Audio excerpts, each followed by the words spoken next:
Hello, ladies and gentlemen. Welcome on back to the Unified Proving Ground Circuit, where we are getting into the hottest and greatest of action out there. My name's Travesty. I am joined by the ever so lovely Smats, and I've also got a lovely guest for us, Mura. How are you two doing? Great! I'm so excited to get back into League of Legends. It's been a bit, we've been off stream for the whole weekend. I hope everyone had a great weekend. I certainly did. And yeah, I'm just ready to get back into League of Legends. I'm doing great. I just woke up from playing solo queue till 8 a.m. I'm ready to watch some League of Legends. So you had a great weekend then. Yeah. Depending on how the games went, yeah. We don't need to get into that detail there. We have some fun games coming at us, and we get to start our day off with a fantastic matchup here. We get Golden Guardians Academy taking on Wildcard. This is going to be a fun one, Smats. These two teams going at each other for not the first time. Yeah, so these guys, they've had some pretty solid records overall in the Unified, but for Golden Guardians Academy, we also had a little bit of a pit stop in between last week and this week, and that was called Lock-In, where all 5 of these players did play in those games as Golden Guardians are awaiting their visas. We saw them play 3 times, and unfortunately, they did lose all 3 of those games. But there was good stuff in those games. I really appreciated Ryoma's skill, as always. I think that guy is incredible. I think Chime really stood out to me as well. It's just that they have a few problems that they need to iron out, and that's why they're getting all their reps in for the Proving Grounds tournaments as well. I'm pretty excited for Golden Guardians. I think they're still going to do very well. Of course, there is that big asterisk that the games they played in Lock-In were all against LCS teams. There are no LCS teams in this tournament, so ideally they do have some better games after that. But yeah, they definitely need to iron out some stuff after those few games for sure. Most notably, I think the mid-jungle synergy is a place of contention that they're going to need to figure out. I love the fact that you called the LCS Lock-In a pit stop, by the way. Yeah. Like, what a pit stop to make, right? It's a fancy place, very bougie. But with that being said, talking about some places where it can get pretty insane, we're back over here into the amateur scene for Golden Guardians Academy. And Mira, I want to go ahead and talk with you a bit. And there's some exciting things that could possibly happen. We've seen this meta constantly changing, and the champion pool has been ever changing. Yeah, I think it's really exciting. I really like this meta in League of Legends as opposed to seeing the same champions over and over again. I think it's great for the players, and I think it's great for the viewership especially, because who wants to watch the same Malphite versus Tom Kench or whatever match of every single game? Zoe versus Twisted Fate, I don't know. Maybe mid lane matchups are the same still. But I think it's really great. I love it. I love this meta of League of Legends. Well, if you don't like Tom Kench, then you might not be too big a fan of Wildcard's gameplay. Alorum definitely playing that champion. I play a lot of Aurelius, so Tom Kench is like the devil to me. Yeah. Yeah, Alorum is a scary person for you there. Watch out for him. Also is more than happy to break out the notable Urgot and recently the Sejuani with the Night TP. Alorum's a crazy person sometimes. But talking about Alorum, Smets, there's a very fun matchup. You talked about Alorum a little bit. He's going against Tony Top, who is also somebody who has a very different champion pool in that top lane.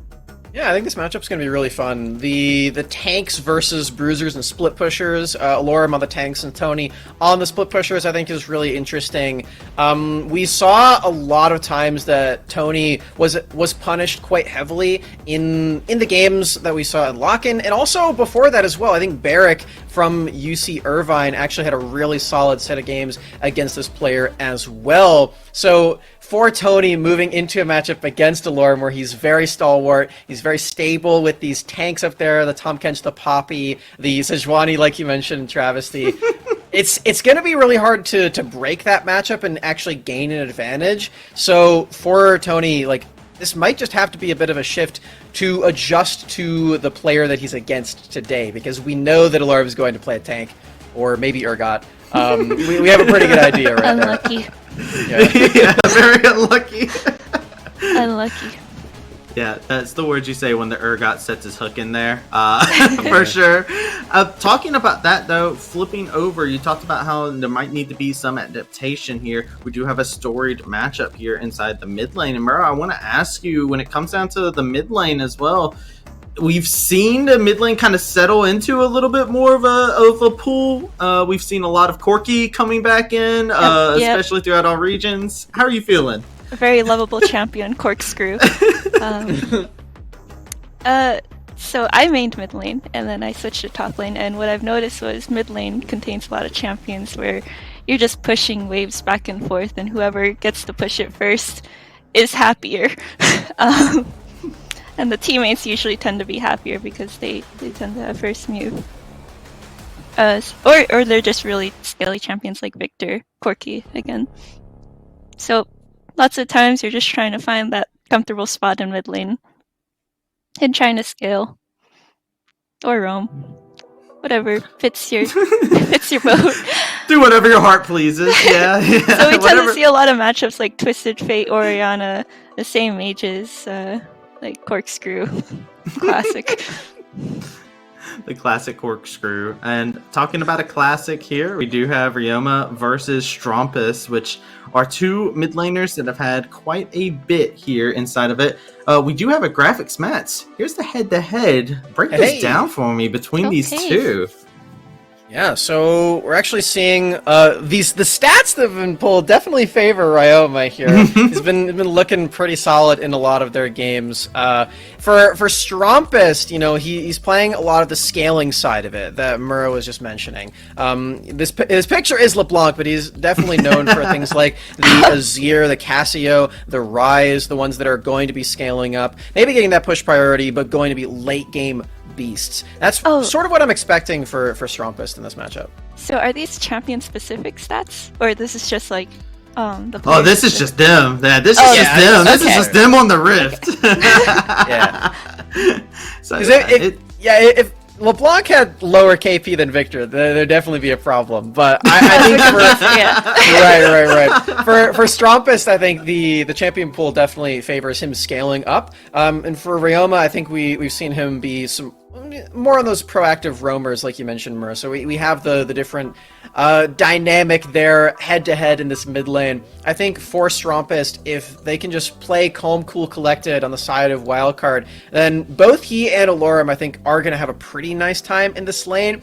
I think Strumpus definitely has the tougher time against Ryoma, who I believe is the best player in this entire tournament. So we'll see how that actually goes. I think if Ryoma and Iconic come into this series with a stronger friendship bond, maybe, than we saw yesterday, I think it'll be really nice. Yeah, maybe they made some friendship bracelets after lock-in, you know? Yeah. It will empower you, alright? Yeah. The secret has been spilled here by Smats, live on air, and something to look out for is we have a fun day full of matches here for ourselves to be able to go through here. We do have the bracket to be shown here, and you can see everything and how it is playing out with Group A and Group B here. And man, all these games look so good. True. We have Group A going on the other stream that's unified live today. On this stream, we've got all the games for Group B. And yeah, just a reminder, whoever wins this next match we're about to watch, Golden Guardians Academy, Wildcard Gaming, whoever wins will be first seed in this group and will already be in playoffs. Loser has to play against the winner of the next match that we're going to watch later, Bay State versus UCI. So that's sort of how these groups go. It's sort of just like a little mini double elimination bracket sort of deal. Which I personally love, by the way. Yeah, give me really more fun. best of threes. I want to see the best possible team being able to come out on top, and that's exactly what we're getting with all this. So just to reiterate what Smats had said before, Group A is over on the Unified Live, and then Group B you'll be seeing right here on the Academy channel for today. And I'm excited. Our first game, like we were talking about, Golden Guardians Academy versus Wildcard Gaming, has a lot of exciting points to go on here. You can even see a nice little graphic to see what's going on. As on the other stream, we do have 100 Thieves Nets taking on Team No Team, which had a fantastic showing last week. That's a great team icon No Team has right there. Yes, it is. I don't think I've ever heard of this team. You should follow them on Twitter. They're great. I'll think about it. Yeah. Yeah, they have Microsoft Paint figures of all their They players. do. I love it. I love it. It's personally favorite branding. It's really good. It's a really powerful logo. Picture is worth 1,000 words or something, right? That's what they've got here. Sometimes the logos are enough for you to become a fan. So Nitin, they really went in on it. Now I'm rooting for no team. I don't know. Oh, I absolutely love to see it. And hey, look, there's going to be some fantastic matches to continue going on throughout the day. And it's going to be a great time. That being said, we do have some interesting other things to kind of go back onto to talk about today's matches. There's also some predictions that I would love to go through as well. Going over to our casters' predictions. There's some team ambition love here. That immediately catches my eyes. Yeah, Jolly's going for some crazy predictions today. Oh. I just want to say the NFT, the love there. I love it. We got the NFT prediction. It's there. Yes. I mean, is that your pick, real quick? Do they have a fan in you? I'm right with now? it. Just like, NFT all the They way. can win, guys. I'm all about it. And there's actually a lot. Like last week, we had a lot of people on the same boat, but you can see not a single one of these games has every caster on the same line of thinking here. I'm in love with this. We're starting to see the paths diverge. There's no unanimousness today, which is quite nice. I will say, as cool as NFT is, I do also think the 100 Thieves is probably going to win that one. But I think no team is going to win later. Just maybe not today. I'm sorry, Mura. I'm sorry. It's all right. I'm sorry. I'll They're make gonna sure win, and I'm gonna come back to you, and I'm just gonna laugh in your face. I don't know. Yeah. I'll allow it. At that point, if that happens, I will deserve it. So. I'm all about it. Look, we got a little rivalry going on here. Now we have to keep an eye on the other streamers that's going on. There's going to be some trash talk happening in between the games, I feel like, that I'm going to have to mediate. Going back over to Gold Guardians and Wildcard Gaming, flipping back over to them, very interesting things to take note of is Wildcard Gaming has been a very interesting squad to watch grow up. And I do want to highlight some of the growth that they've had. They did have a former, amateur all-star AD carry go up into the leagues and whatnot. And we get a nice little roster graphic. I'm in love with this. Oh, nice look at the support one. The support one is the unified logo with a little ward. That's very creative. That's so cute. That's really cool. I like that. Whoever did that one, big shout out. But yeah, for like you're saying, the AD carry matchup's really interesting because Manui, of course, playing against Stixay, who needs no introduction, LCS player for a very long time. Now coach for this squad, subbing in for Violet as he's waiting for his visa. Stixay, of course, the biggest height of any North American team, did go to MSI finals with the CLG roster back in the day, so a lot of experience on one side, and then for Manui, just the last year for Proving Grounds is the only experience he has, but I think, like you said, Travesty, Manui has definitely proven himself to be a really skilled bot laner. Playing with Pocus, as it was announced today, Rhino got picked up for Team Liquid Academy. Big congratulations to Rhino. We'll see if he comes back later, but for now, this lane is looking to be a really interesting one for Wildcard. If they can get some advantages here, then I think it'll pay dividends for them scaling up into the late game, where I think Wildcard will need to really make their gameplay work for themselves. This is a very late game oriented team coming in, and that's how they've won a lot of their games.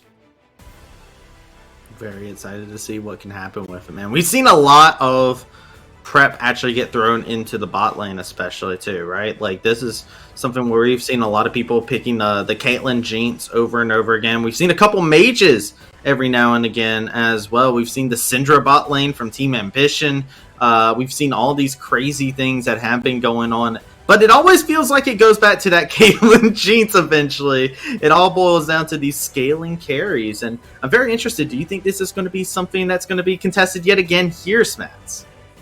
Probably. They're from Arcane, you know? Everyone's got to play the new Arcane champions, Caitlyn and Jinx. They got the skins and everything. I've even been seeing Vi mid happen a lot because I assume because of Arcane. Yeah. People are playing like the Duskblade lethality build, and I was like, I have yet to play against one. I was about to ask, have you played against one yet? No, if I play against it, who knows what'll happen to me. I have played against it, and let me tell you, it's not a very fun time for Zed. Zed does not have a good matchup into that, so that's pretty tough. Although, I was really interested, so I looked up like the stats for this. It is the lowest win rate mid laner in the whole game right now, so I think I might just be bad. Clearly not against Zed. Yeah, not against Zed. Not against my Zed, definitely. Playing against my Zed is 100%. Come on, Zed. Not your Zed. Zed in general. Unplayable matchup. Like, yeah. It's unplayable.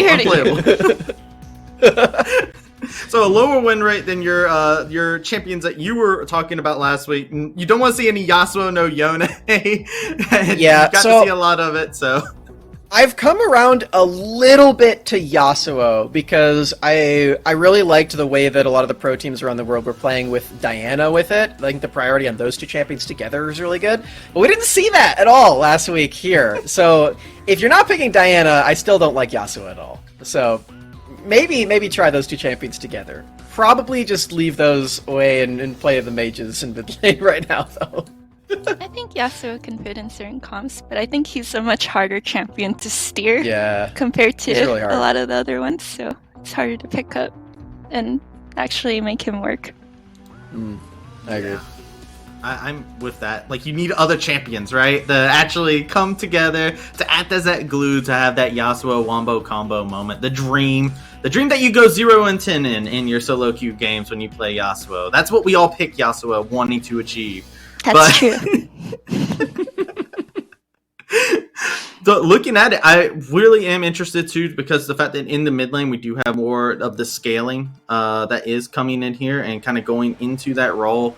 We saw the mid lane matchup, the head-to-head between the two. I'm also very curious on how the jungle matchup is going to be. We've seen a lot of unique champions here actually throughout the Proving Ground circuit, and the jungle role has been a very interesting one to keep our eyes on, and we got two very hype matchups here. For sure. It's not quite the age-old story of Griffin versus Griffin that we got to see in the OQs, but it is Griffin versus Iconic.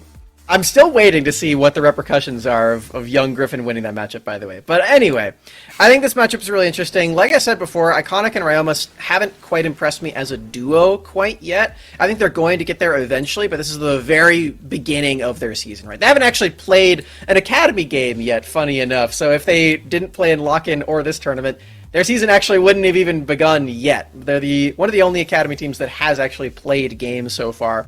And I think it's definitely showing in their gameplay right now. I know that both these guys are very skilled. I think they just need to figure out how to combine their two playstyles. Because Iconic is very much the guy who's going to farm up a lot in the jungle and be a monster late game. And I think Ryoma hasn't quite adjusted to that playstyle yet.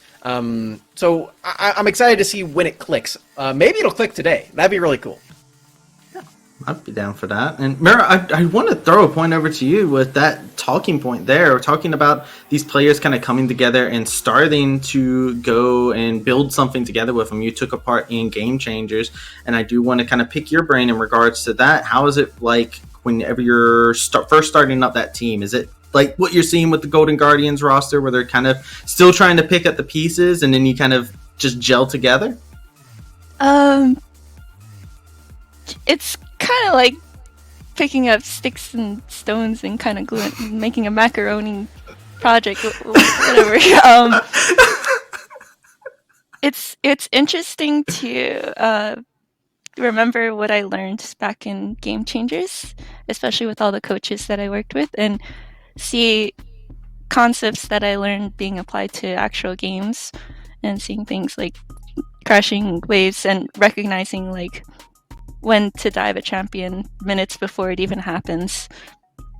So it's kind of like a puzzle watching professional gameplay, seeing if the players are actually going to go through with these kinds of plays.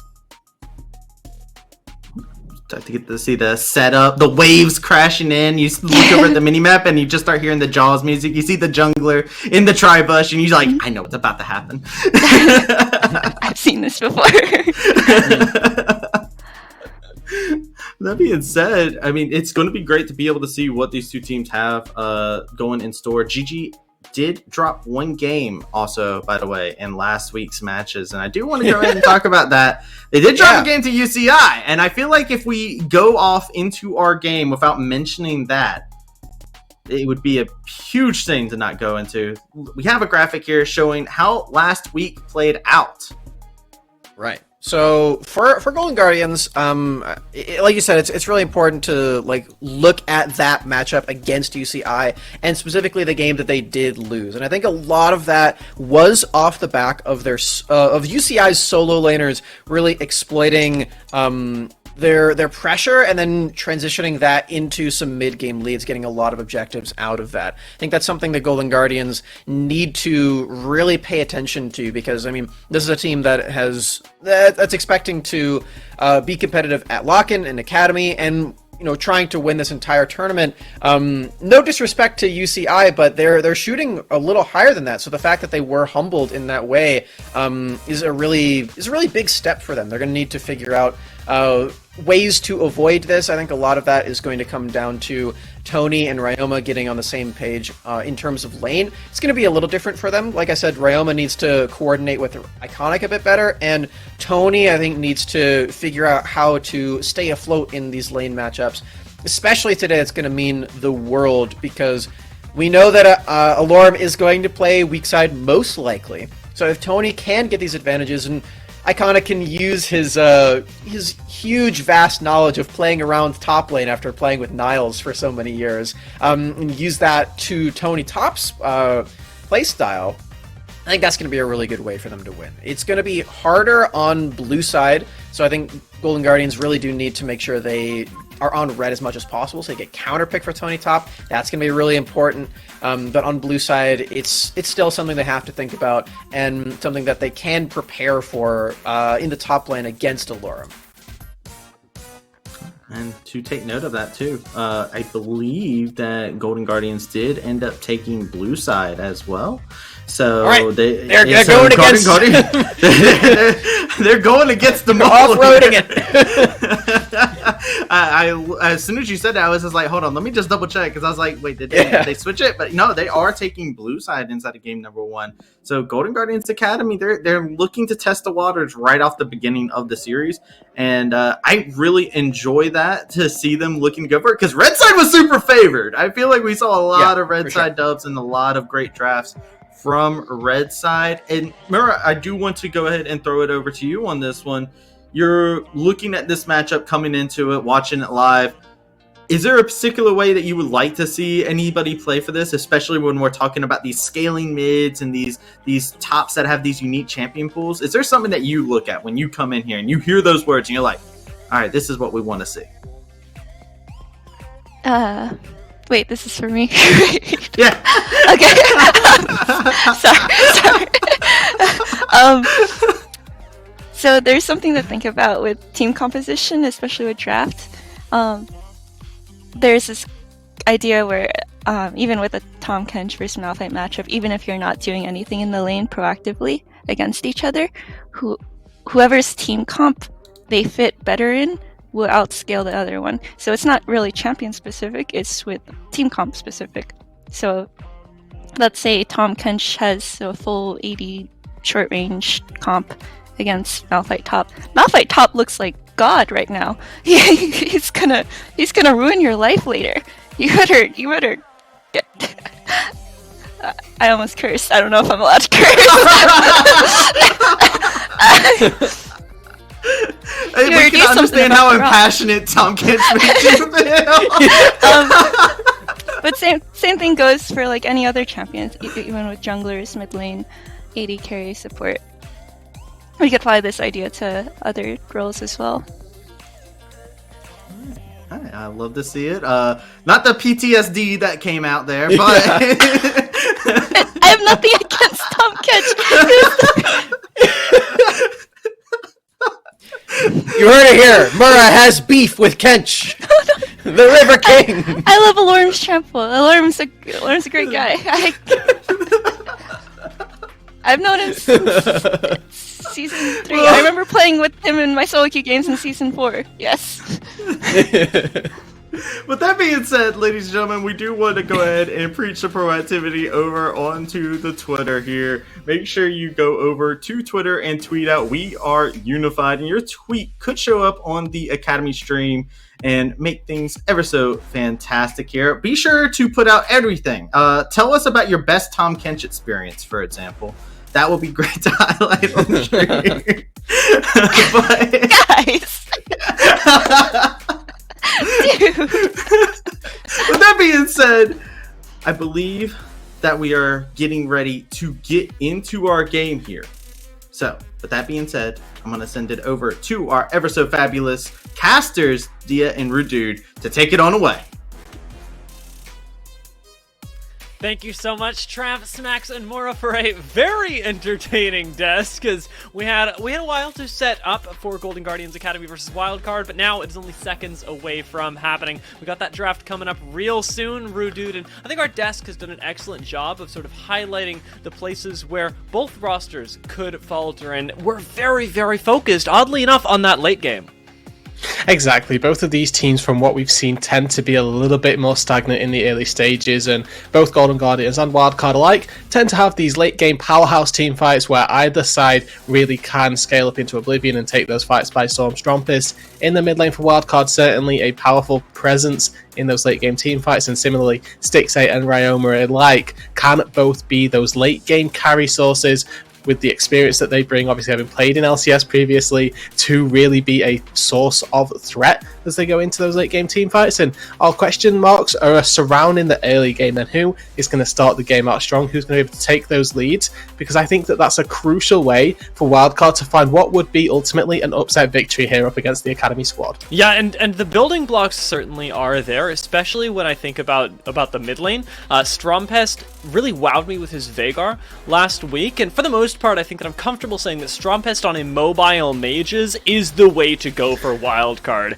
If you can get him one of those, I want to say hyper-scaling mid laners, but ones that scale well and that, importantly, provide a lot of utility to the team, I think that he can do so much, not just for himself, not just in terms of the damage, but in terms of keeping the rest of his squad safe and set up to do their best. Whereas, on the other side of this, Golden Guardians Academy definitely have me looking a lot at Stixxay, and it's for the reason that they were pretty focused on him last week as well, constantly funneling resources into the bot lane, and Stixxay really can make use of them. Exactly. Off the weekend here, maybe a little bit of a rough lock in tournament, coming back to the amateur scene, getting into the swing of things once again, hopefully giving Stixxay those resources once more to see and facilitate that bot lane carry, and maybe a little bit of a prelude here to what the Academy roster are going to be looking to achieve when Violet does manage to get things all sorted out with those visa issues here. So playing toward the same playstyle, maybe not the same player necessarily, but still hoping to get everything pretty much in check, just in case, or just in time really, for the Academy season to get underway. And of course, we talked about Strompist here being that immobile mage player. I think that it's nice for you to say that something that has set up for the team later on, because it really is a nice evolution of Strompist. Previously in amateur has been the really hard carry 1v9 Rise guy, where you just stick him on Rise and you hope that he carries you in a late game team fight, where now he's pulling out these things like the Veigar, those event horizons, catching people out, setting up for the team to get them those picks, get them those kills, and set them up for success. Yeah, very clearly the rest of the team has that confidence in him. Let's see if we get that demonstrated to us in the draft, whether Strompest gets prioritized in terms of a nice counter matchup that they will have available on the red side or not. However, you and I both know that, especially recently, AD carries really are the thing to focus on, at least in those first couple picks. Yeah, flavor of the month right now. It's nice to see that AD carries have a presence, are a strong force to be reckoned with, and already we're seeing some red side bans be targeted toward Golden Guardians Academy. We've got the Aphelios #1. Expect to see things like the Caitlyn, like the Jinx, potentially be fairly high priority, but as we can see going through with Wildcard, you know that you've got to take out a few unique top laners. The thing with Alorim is he's got those pocket picks like the Urgot, like the Poppy, and also the Tom Kent you already see banned away. If these things don't get taken off the board, he's going to be more than comfortable to be sat topside, to be as weak-sided as possible, and still come away feeling like he's been strong-sided. I was very happy to see him pull out the Poppy last week as well. It provides so much safety to the rest of the squad that I would like to see Wildcard sort of return to that if they are going to go for this late game comp, especially depending, of course, reactively on what Golden Guardians will go with. Golden Guardians very much reacting to their specific matchup are going to take away that rise that Strompest is so well known for, and now get the chance to open up with a very, very limited AD carry pool. Do we just go Jhin here? Is that the move to try and take the sort of one remaining AD carry up in that S tier pool? It looks as though with a lot of Karma priority as well, Golden Guardians Academy maybe going to be opting down that route. With this pinched pool, obviously all the ADCs that are available do tend to increase in priority. Things like Ezreal as well still exist as something that a team may look toward. But it is going to be with that first lock in here, a Karma still, obviously a little bit of a flex pick, but I don't think putting Ryoma on that Karma is your way to true success here, making sure that you can give him a little bit more agency, so likely to be a support. Answer of Blind Corki very early on. Now this is interesting, staking a lot of priority on the Corki side of what we expect to be a Victor Corki matchup, and actually opens us up here for some really in-depth ADC bans if we don't get it picked up in this round. Yeah, and at this point, I really like that they're considering the Ezreal at least. I think that Golden Guardians must have expected Wildcard to try and snap that Jhin up and planned on having the Ezreal anyway, which is why they're just going to take it here, and now presumably that Victor, lest it get banned going into the next phase, because if you don't take your mid laner now, you're going to have a limited pool, and I honestly don't mind the Zoe. It's an interesting turn. Especially on Ryoma as well. This guy's been styling on Zoe since he came to NA, so exceptionally happy to see this. It facilitates an entire poke composition as well, which for both sides is sort of what we're coming with here. We've obviously got Karma, Ezreal, and Zoe, who have all got really long-range spells to be dishing out that damage with. Corki with the missiles. If we see a Crown Kai'Sa build come through, those Void Seekers really can dish out damage as well. Now what we need to see from Golden Guardians is a little bit of a front line start to amalgamate itself here. We've got the Zinzalf Wildcard at the minute, which means that they've got a lot of space to be bought with that Crescent Guard, a lot of time in the front line that he has.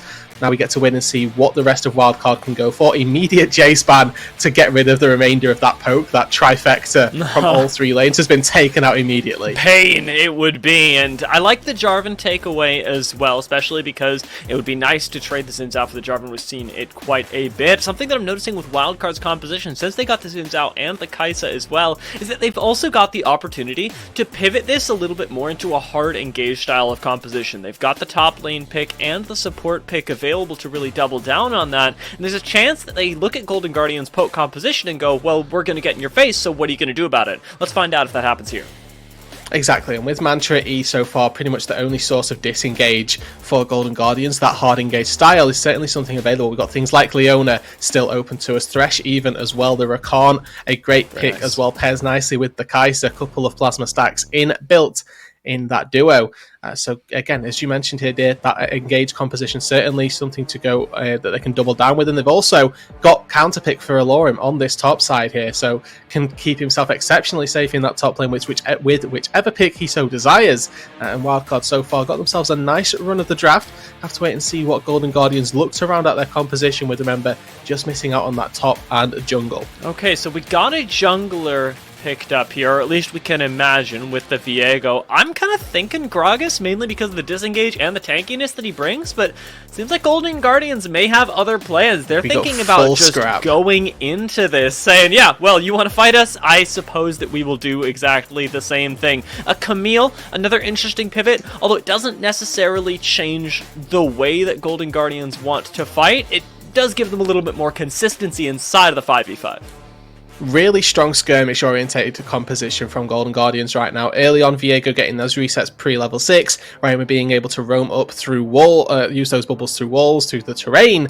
Shen comes through as that R5 pickup, certainly a pick that can do very well versus the Camille. Well-timed Spirit's Refuge can immune a large portion of what Tony Top's damage is going to be looking to accomplish, and is also very good at answering roams from the Camille, right? Whoever gets Hextech ultimatumed, boom, you get a Stand United, a massive shield to help you out, so a good answer up on that top side. And Shen also has a large portion of dueling capability.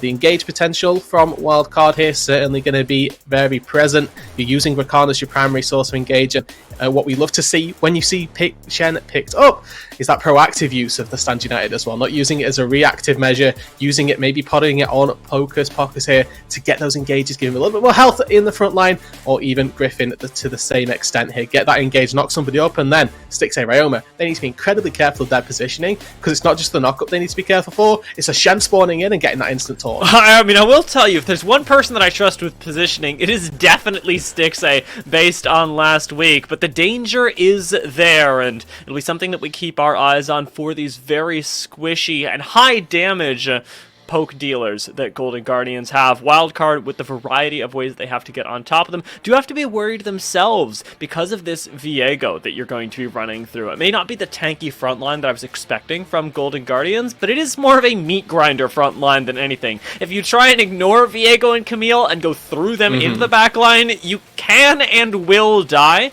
and that is something that I think Wildcard will have to be worried about. I think the nice thing that Golden Guardians have here is that they are very good at compositionally at being able to deal with 1v1s at different areas in which Wildcard can approach them, because that was something that differentiated Golden Guardians and Wildcard just last week. Golden Guardians really liked having this front-to-back fight, and Wildcard on the other side tried to play a little bit more scrappy of a 5v5, taking a lot of different angles, converting a 5v5 into 5 separate 1v1s, and if they can do that here, I do think that at least this composition from Golden Guardians is a little bit better set up to take that than another might be. Yeah, obviously if you take these champions just into a 1v1, particularly on the top side for me here, you're giving Golden Guardians champions the run of the show, really. You know, Camille in the side lane, talks about her time and time again at the priority that she can muster in a side lane, and Iconic will thrive in those more skirmish-oriented battles with, you know, particular scraps. Also worth noting that Wildcard do have this option with the Corki to go from a poke-up-centric build, or to go for that hardcore team fight style, where you just pick up the Immortal Shield Bow and your auto attacks absolutely melt people. The Gatling gun really can be deceptive in the amount of reductions that it, or in the amount of resistances that it reduces, so you do need to be careful for getting shredded through that one. And if you get, obviously, this more crit-centric build, Corki is a really big late-game hyper carry. He's not just a poke source of damage, he can do absolutely everything. That guy is so scary. Everybody on Golden Guardians, with the possible exception of Camille, is going to be 3 autos away from death at any given moment. And you know what? Well, we're trying to figure out exactly how these compositions are going to play out, what the players are going to do. I'm sure that everybody else has got their opinions already as to what would be best, and I would challenge you all to try that out, because if you want to compete in amateur esports at the highest levels in North America, you can join up at Unified Premier. It is the place to be this spring, with 3 seasons annually and over $27,000 in prizing this spring. Amateur and collegiate League of Legends and Valorant teams are invited to apply now through January 24th at midnight. Anytime until January 24th, you can go ahead and register. You can start or continue your own esports path to pro by heading over to unified.gg/organization/application. Then you have a chance to compete in Unified Premier's biggest season yet. That is unified.gg/organization/application right at the bottom of your screen to test your own mettle, whether it be in League of Legends or in Valorant. Yeah, I mean, and who knows, right? Maybe, you know, you apply, all of a sudden, you're on this stream next year. That's a very real possibility if you are that tip-top, the cream of the crop. But for now, though, dear, we've still got that Golden Guardians Academy versus Wildcard roster matchup here. Reminder to everybody at home, if you missed the desk here, Smack's highlighted it perfectly. The winners go through to the playoff stage as our first seed from Group B. So there is a lot to play for. The losers have to play another series up against the winners of the series that we're going to see on the latter end of this one. So a lot to be playing for here. You get yourself a little bit of a week off here. You get a Monday off, essentially, which actually for Golden Guardians, certainly something that they're going to be looking for, having played 3 straight days in lock-in and then straight back to Academy. A little bit of time off, maybe nice. They're looking for it pretty hard right now. All 5 people down in the bot side. No offensive wards placed by either team just yet, but one of the things that you and I were talking about when we think about winning this series is that I had a small opinion that I shared with you before this, that I feel like this series is likely to be decided within the first game because Wildcard and Golden Guardians have such differing styles when it comes to the late game, but because they both like that late game, this first game is going to be the thing that really determines who needs to adapt and faster, because one of these styles is going to come out on top, and going into today, I have no idea who could possibly be. No, and that's the beauty here then of best of threes, that we get that chance to see a little bit of adaptation as well, perchance. What I want to highlight to everybody here and going forward in this series is that we are very likely to see our jungler starting on the top side, pathing toward bot lane. It was highlighted that Alorum is very strong on this weak side, not getting many resources from Griffin, from the rest of Wildcard here, and already shown here from Griffin. Starting on that red buff, even gets a little bit of a leash from his Shen, expecting these junglers to be pathing down toward the bot lane, Stix8 and Manui alike, needing to be incredibly conscious that they don't get caught out and that they can stay safe in the bot lane. And of course, when you get these junglers pathing toward that bot lane, mid lane priority tends to become incredibly important, because if Ryoma, particularly on this blue side Zoe, walking towards bot lane, he's got a really thick wall that he can launch a bubble through and set up a gank if he gets a 5-10 second window to just walk through the river. I love that you talked about the mid laners in here as well, because one of the things that our analyst desk had highlighted earlier was the ability for the mid 2v2 to really disrupt the way that we think on paper this game should be played. And I'm sort of curious myself as to how the 2v2 between a Zoe Viego and a Corki Xin would play out, because it feels like Corki Xin should have the edge. We've got CC in both parts of GGA, and Wildcard, obviously, with Corki being fairly weak early on, just the one on the Xin Zhao. So I tend toward the other side of that one, dear. Honestly, say that GGA have got a slight advantage in that mid 2v2. We are going to get, per chance, a little bit of a glimpse firsthand here. Griffin spotting him out with the path, and Iconic gets spotted out, but the red buff is going to be quickly secured. So Griffin with a slight time waste here, but maybe he'll find an angle into the mid lane as Ryoma looking to force his wave under the turret before he gets ganked. Ryoma, does not seem to be aware of this, but right now he is very much so moving up towards the top side. A very nice Sleepy Trouble Bubble will connect. Slow on the other side. It does mean that Griffin's actually emboldened to go for this, flashing with the audacious charge. Ryoma does manage to get away, but it is at the cost of his own summoner. Now, but look at Iconic immediately on the bottom side into Wildcard's jungle. He's got a pushing bot lane, and he's going to be able to steal away this blue buff. Yes, Pocker spots this one out, but there's no chance for Griffin to get here in time. He's recalling on the top side of Summoner's Rift. Chime moves in as well, and Iconic's going to get himself a distinct lead here. Remember, Griffin sacrificed taking any of his bot side to go for that gank in the mid lane. Went for a little invade into the jungle before he was actually making that play into Ryoma. So now this could be one, maybe even 2 camps that he's losing, on top of the 2 that he missed out on originally for going for the play. They're going to try and keep it at just the 1 for right now. You could see Manui and Pacus moving over to make sure that that Krug went to their jungler, trying to mitigate any small lead that Golden Guardians would get in the early game. And make no mistake, they have one to the tune of about 500 gold. No small thing, especially with First Blood not having gone down yet, for Golden Guardians to have sort of created out of nowhere, be it the jungle CS or be it the CS in lanes that Stix8 is already ahead in. Yeah, Karma an incredibly oppressive laner, so getting a little bit of an CS advantage for your AD carry, certainly something that you look to accomplish 9 times out of 10 as the Karma. Pocus obviously having to roam up a little bit, also going to be mitigating what Manui can accomplish in terms of that CS department. But that early roam may well come to cost Griffin here. Reminder, both of these junglers, former LCS players, have got that experience at the top level in North America, so any of these small missteps could very easily be exploited here by one another. What that play does open up Wildcard for, though, is a repeat gank in the mid lane, and with a flash advantage on Strumpist, he's going to have an opportunity to potentially look for some heavily aggressive trades, and if Ryoma steps a little too far forward, that roam back from Griffin, the repeat gank, certainly very present. So it makes this vision game all the more important. Now spotting Griffin up towards the top side, Golden Guardians are making sure this Xin Zhao never goes unchecked. There's even a ward just off to the north end of the mid lane to see where this Xin could be going. For right now, it is Tony Top that is in trouble. Does have that little bit of an escape with the hook shot that actually ends up connecting. Despite the fact that Wildcard knew that this was going to go through, didn't have a disruption available, and Tony Top now gets that information and gets out with his life. Golden Guardians Academy are just operating with actual perfect information right here. They see Griffin clearing a ward on top side. They've spotted Parkus on the top side as well. This leaves Manu incredibly isolated in the bot side, and he may well have to sacrifice a wave or two to the turret. Parkus may well get back in time, so it's not all doom and gloom. The wildcard AD carry, but Drake going over now to Golden Guardians Academy. Iconic loses nothing on his top side, was very swift with his clear from top to the bot lane once again to make sure that he missed out on nothing here and gets a little buff of damage to the team.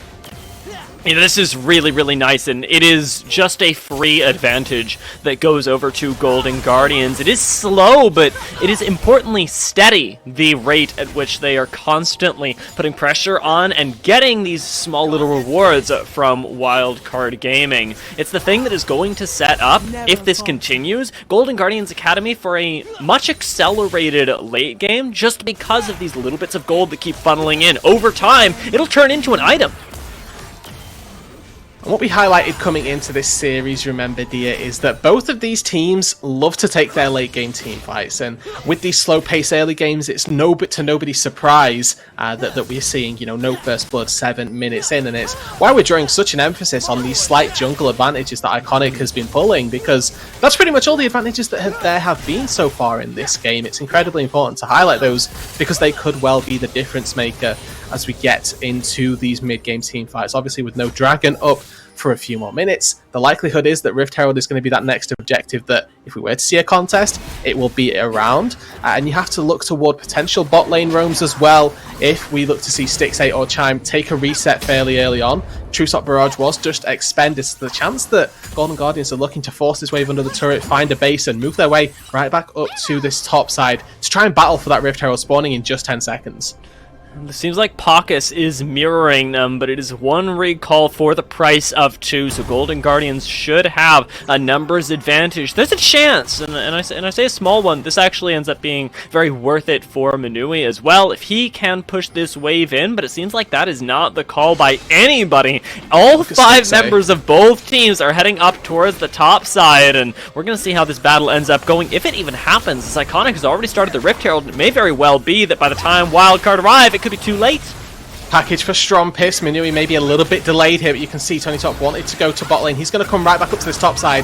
Can Strumpist make the flash? Oh my lord, Sleep goes down and Ryoma instantly flashes away, but it's Iconic that's in trouble as Griffin pops the Crescent Guard and tries to finish off the Rift Herald. He's going to get it. Iconic, though, still very much alive on the side, is trying to take up as much of Aloran's time as possible, while Tony Top jumps in to finish off Griffin. No invulnerability on this Xin Zhao anymore, and Ryoma is following you, looking for the Sleepy but Trouble Bubble through the wall, maybe able to find it, but not off cooldown just yet. Seems like Strumpist and Minui are going to get away just barely.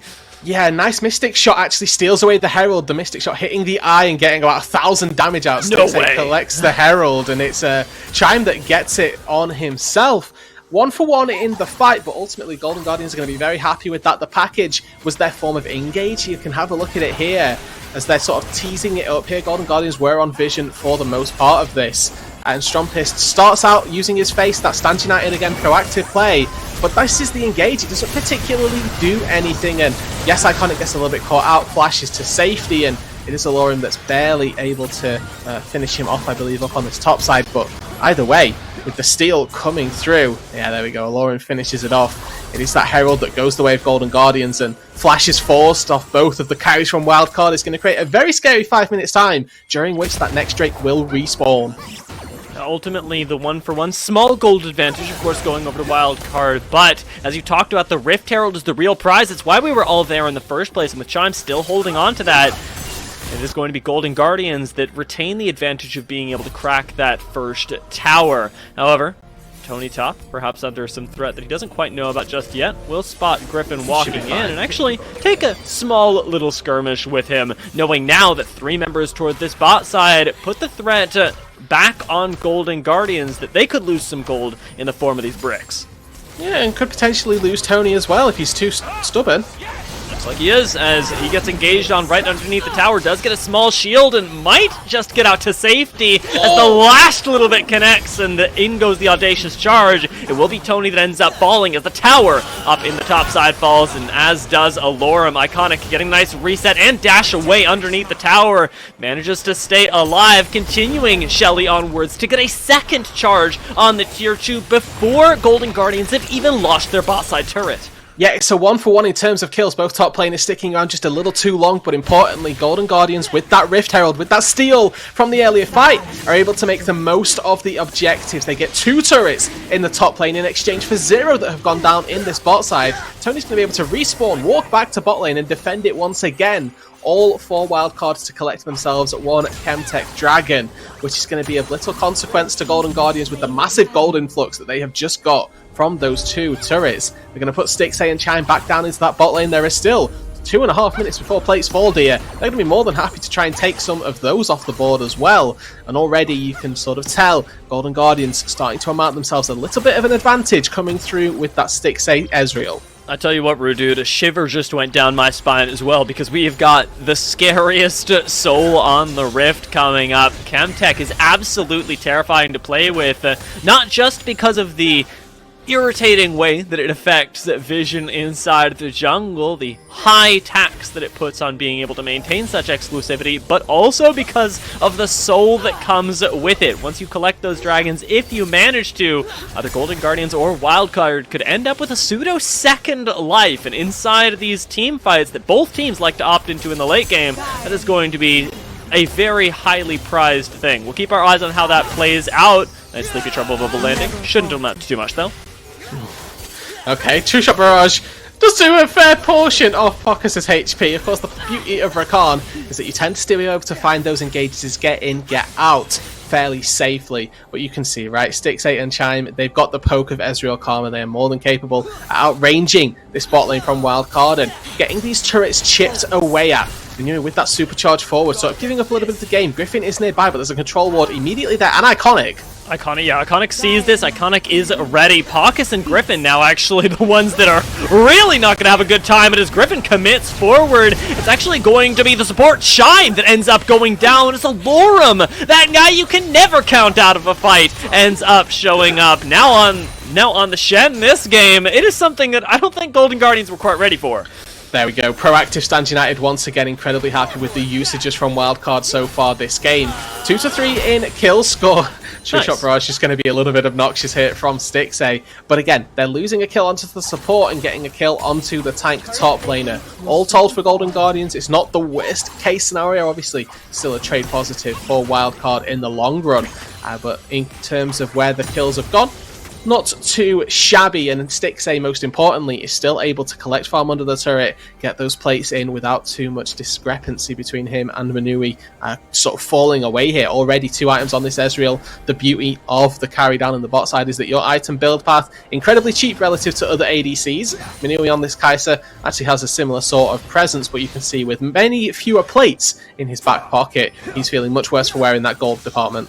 Pain is really what Manui is feeling right now, knowing that he could have that spike. Griffin, almost feeling pain himself as that red buff nearly went the way of Chime. Still is going to be heartily dissuaded to walking into his jungle once more, especially since that is being run now by Ryoma and Chime, invading up towards the top side, buying Golden Guardians even more space to work with, and Stixay even more safety. Strompest couldn't even get back onto the tower right there as the Sleepy Trouble Bubble blocked his path, and now it's going to turn into a nice bit of damage onto Pockets. Ryoma looks for that kill, and Chime flashes to secure it, evening up the kill score, and now likely taking down this tower. Yeah, we're talking about kill scores. It's also important to remember that the turret scores are going vastly in favour of Golden Guardians Academy right here. 3-0 in that wildcard. Haven't been able to break open a single turret. Barely a couple plates have gone over. I think maybe 2 down on the bot side after the exchange in the top lane. Wildcard have been coming out distinctly behind in the objective trades thus far. Rift Herald now likely to be secured by Iconic up on that top side as well to maybe break open a little bit more mid lane, but if they want to take down this bot lane tier 1, it looks like Tony Top's going to be able to get this one for himself. They've now got this option of a Herald on Iconic to break open wherever they so desire. One fight goes their way, there's a chance here that the base gets broken. Look out, though, as Tony Top may have overextended ever so slightly, does see Paucus, but looks like he's going to be able to get out to safety with Griffin not wanting to commit too much time there, knowing that there's a dragon to be set up, spawning in just the next 38 seconds.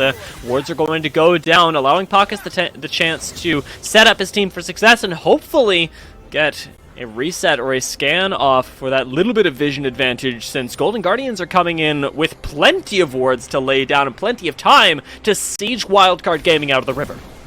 Yeah, 15 seconds on the Herald. The Rift Scuttler did go the way of Wildcard, but it looks like Golden Guardians are saying, if you want that Drake, guys, you know what? That is all you. How about we head ourselves down mid lane, we'll use this Herald, and we'll take over and get even more gold. We are not going to get a soul. No, already fight starting off over near the river as Tony Top and Iconic began that one, but are hastily disengaging it. Over the wall comes Strumpist, however, and with that package, does end up taking down the jungler with Minui falling asleep, though Paucus has to take the Pedal Star, and already both sub 100 HP, one getting picked off by Stixay as he arcane shifts forward, and Ryoma continues to throw out the Paddle Stars and the Sleepy Trouble levels. Paucus is as good as dead. Tony Top ends up collecting that kill, and what looked like such a good fight for Wildcard when they took down the jungler hastily turns away from their favor as cleanup crew is Golden Guardians' best job. GGA had been investing in Stixay this entire game, and finally the return on investment comes up huge. A huge fight in the bot side river gets Golden Guardians Academy the kill lead, the Drake lead now as well, and full control over Summoner's Rift. Ryoma going to push in this mid lane tier 2, likely to take that turret. You see, it's all an engage that starts on Tony Top here, but they just don't quite have the damage yet to take him down. Iconic does get taken through from the package, but then this chase potential, the Ezreal Zoe, incredible at getting the gaps closed and those kills secured. Chime constantly buffing Stixay, who's landing Mystic Shot after Mystic Shot. Lovely Q flash buffer to catch off guard this Corki as yet. We see the slow chase down. Golden Guardians looking like they are very, very happy with this game state. I imagine so. This 5v5 went the best it possibly could have, and let me not undersell you, Rudude, the power of the Sleepy Trouble bubble in that scenario. Taking a look at that replay, it was really Ryoma that managed to salvage what could have otherwise been a disastrous situation where Golden Guardians had lost their jungler, the one really able to secure that dragon. Instead, they moved themselves up halfway to Chemtech Soul right now, and though they're losing the top lane tower, somehow I don't think it's bothering them that much. They got plenty of an advantage to work with, over 5,000 gold at the moment, nearing 6,000, and Ryoma, with not a care in the world, gets to push in this bot lane with plenty of support. Yeah, you can tell on the top side. Oh my word, look at that gold. Stixay is absolutely rich. He is Mr. Moneybags right now. 2.4k on anybody in the game, let alone his mid laner, who is the second most rich as well. Strumpist, the sort of lifeblood here for Wildcard, nowhere near holding a candle to the gold lead of Stixay, as mid lane tier 2 already been felled, bot lane tier 2 next up on the chopping block. Ryoma just absolutely bullying him. Oh my god, Minui almost dies for doing nothing. They're just showing up to be with the team, but Golden Guardians refuse to stop bullying him, and even now Ryoma goes for a little bit more on Paucus. Has he gone too far, however, pulls out the stopwatch in time to give Golden Guardians a little bit more moments to reposition, and lands another Sleepy Trouble bubble on cooldown. The guy just doesn't quit after the engage was threatened. Ryoma knows that he's invincible. 0-0-5, but looking like he is the one sourcing the damage as well here, getting that seasoning on for the team. Iconic, perhaps not as invincible, especially when you've got 3 people on you. Alorum just now coming in, as Minui swooped to assist that as well. Griffin is the one that ended up collecting the kill, and has most of them on Wildcard. 3 out of 5 kills belonging on this Xin Zhao. The front line definitely potent for Wildcard, but biggest problem is that right now their backline has almost no gold to work with, especially when you compare that to Golden Guardians that are operating without a care in the world. The siege composition the Golden Guardians hasn't even been sieging really for the past minute or so, just playing around in the bot lane, seeing if they can pick up a few extra kills. And to add insult to injury here for Wildcard, all of their gold onto Griffin, who on this Xin Zhao is going to have such a hard time operating at maximum efficiency during this game. Not because he's a bad player by any means, but Golden Guardians Academy composition is so good versus a Xin Zhao. Karma to help anybody kite him out. He doesn't know when he wants to pop Crescent Guard because he's getting poked away at time and time again by Ryoma, by Stixay. These little chips of consistent damage before Griffin's even engaged here. If we get to that siege situation, what is going to make this game incredibly difficult for him. So as we get later on into this game, it does make it incredibly important that Griffin can find that engage, use Alorum as well as that secondary setup. Top, without a care in the world, it deletes Minui from the game for even attempting to enter what you would think would be his own jungle. Pockets in equal amounts of trouble, does get flashed on as well. Tony Top connects with the double stun, but these aren't kills that Golden Guardians are looking for anymore. It's about sending a message. Dare not enter this jungle because we have other business to attend to in this area. Baron on the table, and Golden Guardians have no reason not to start it. No, the control ward to confirm Wildcard's suspicions right now, but you can see, as highlighted here by our observers, trying to face check into this Chemtech Rift, nigh on impossible. No wards down, no control wards have been able to get scattered by Wildcard, and immediately, without contest, the Baron buff goes over. Golden Guardians find themselves one pick in the mid lane, and that's all they need to take down the Baron. Looks good for them as Alorum can collect an objective bounty in the bot lane. Gold is going to close ever so slightly, but it is a very, very slight thing. However, picking off Stixay, pretty darn massive, I'd say, Rudude, is, well, the gold may not demonstrate it. A death on an Ezreal is a large part of Golden Guardian's plan that gets put on pause for the next 28 seconds, and hence, a dragon that should go over to Wildcard. Yeah, we're expecting this, but Ryoma can't be trifled with here. Don't underestimate this Zoe's damage. Well, pops in for the Q onto Griffin, but ends up threading through a Sleepy Trouble Bubble. Strompest in trouble. As Ryoma, watch that next Sleepy Trouble Bubble as well, with Tony Top trying for the engage. Next Sleepy Trouble Bubble actually zones Strompest out of the fight entirely, as Tony Top connects with the damage, but doesn't quite get the kill in time. Pocket still alive on the back end of this. Rejoining the fight now, Ryoma continues to land these Sleepy Trouble Bubbles, and troubling they are. Chime and he running down the rest of the squad and looking for more kills, although I think they've found everything they're going to. Overall, then, a 2-for-1 in favour of Wildcard. Yes, they get forced out of their jungle, but ultimately there aren't really going to be too many objectives for Golden Guardians to pick up. Their wave's not quite in the right positions to force any turrets down, and they've already done the hard work to get the outsider base turrets taken. Minui here, caught out, unfortunately. Tony Top, ADC versus a Camille. Tends not to go all that well, and within a swift second, takes a quick kneel. It's a hands off the monitor situation there, and it may very well be again. We'll keep our eyes on Minui and Tony Top, their interactions, as this continues to play out. For right now, the Baron buff that currently is operating at a negative in the Baron power play, still in the hands of Golden Guardians. They didn't lose everyone there, so they do get to continue operating with the Baron. And siege compositions with the Baron are really where they have the best chance to shine. Stixay and Ryoma can have the time of their lives and take towers in the meantime. Inhibitor tower already basically history, with the inhibitor really the next thing on Golden Guardians' mind. Strumpus did come back to base. They may look to try and take a fight, but another bubble landing here. It is going to be a big chunk. That shield bow popped as well. Look mid lane.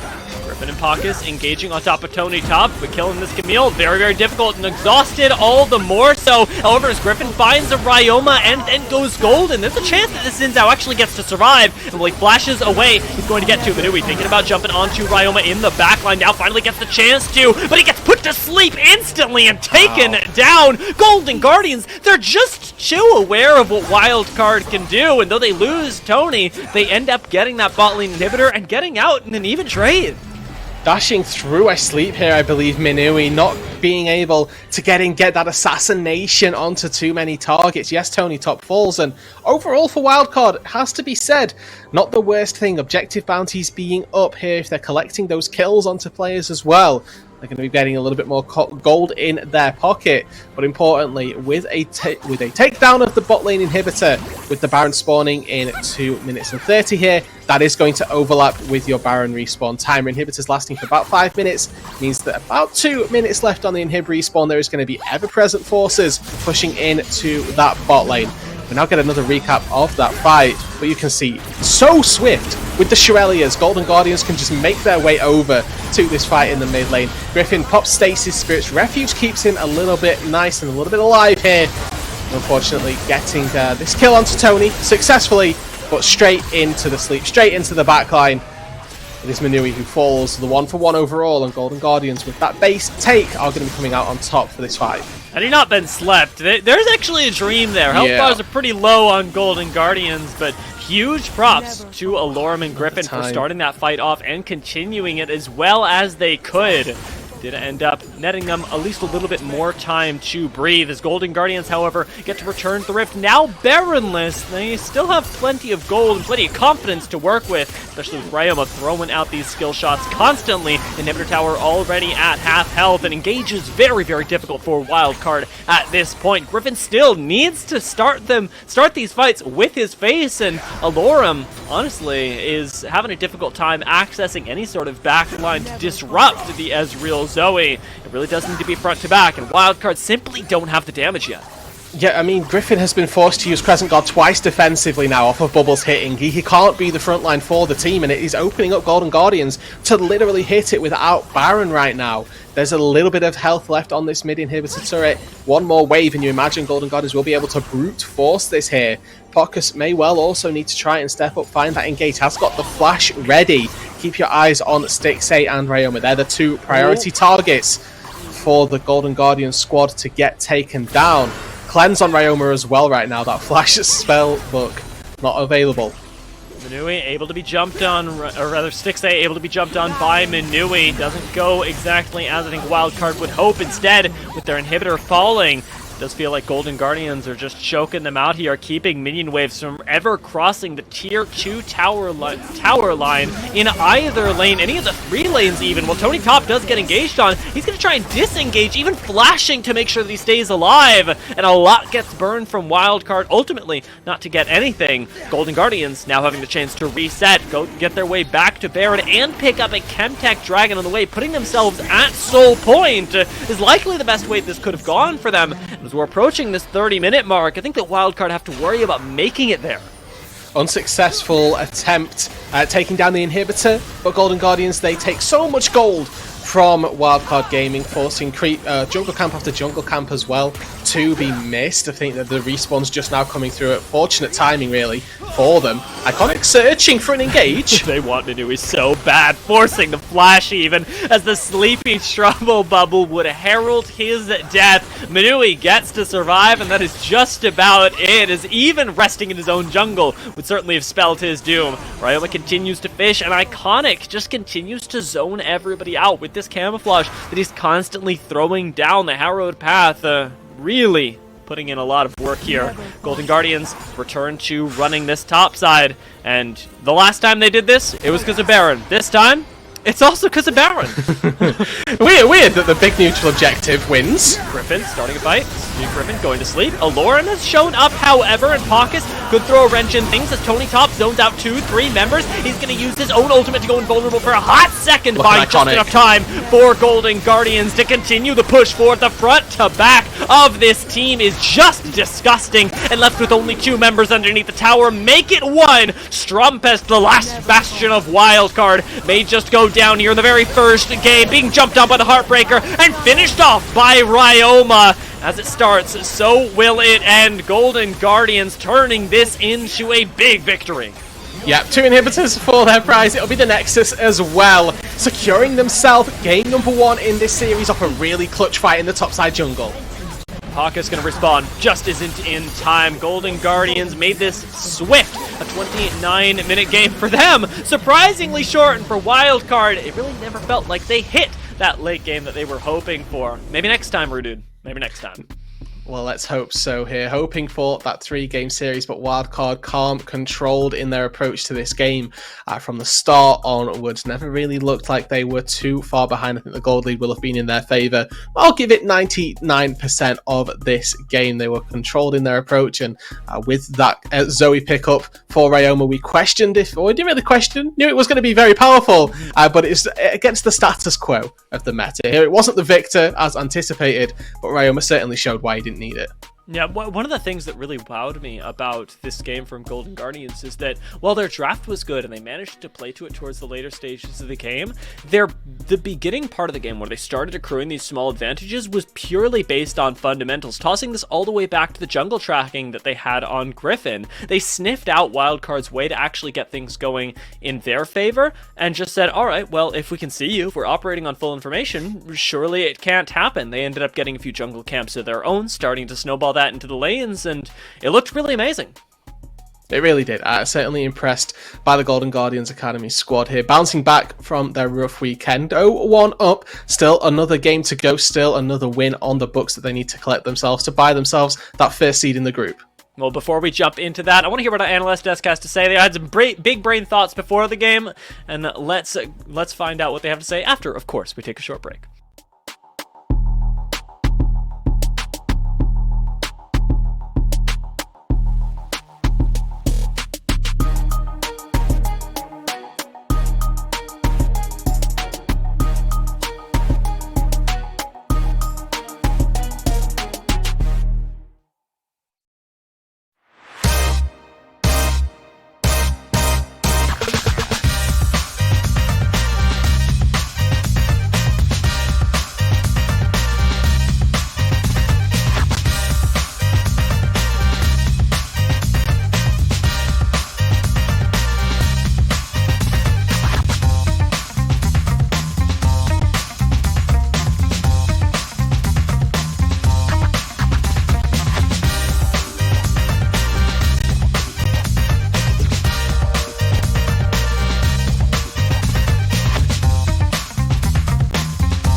up in the morning. I guess I miss you on it. 5 in the morning.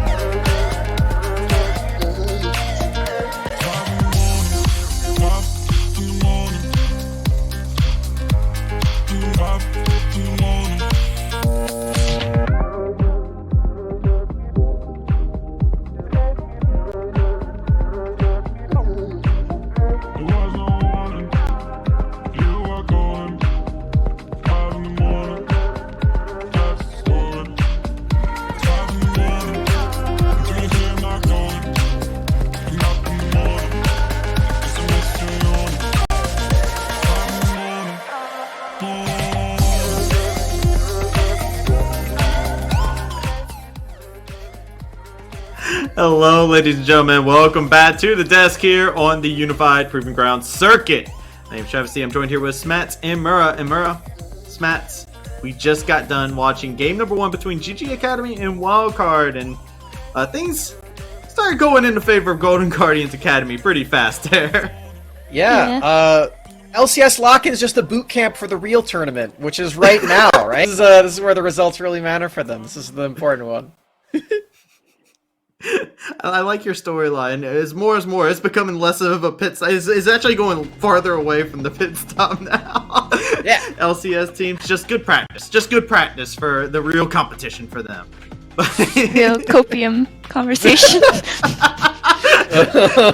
That's one thing we're skilled at here in North America, okay?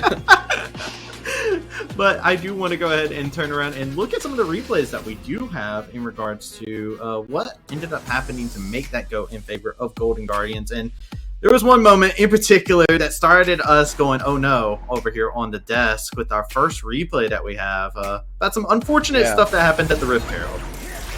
So for Wildcard, this is the first real play that they tried to make. It's at 8 minutes. It's at Rift Herald spawn. They have this Corki.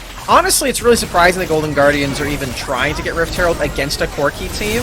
But the fact that they are able to zone Strompest out after he goes for the engage, and then the most tragic moment of all, the Rift Herald turns slightly to the right, and Stixay steals it with a Mystic shot at 1100 HP, so can't even smite it away for Griffin.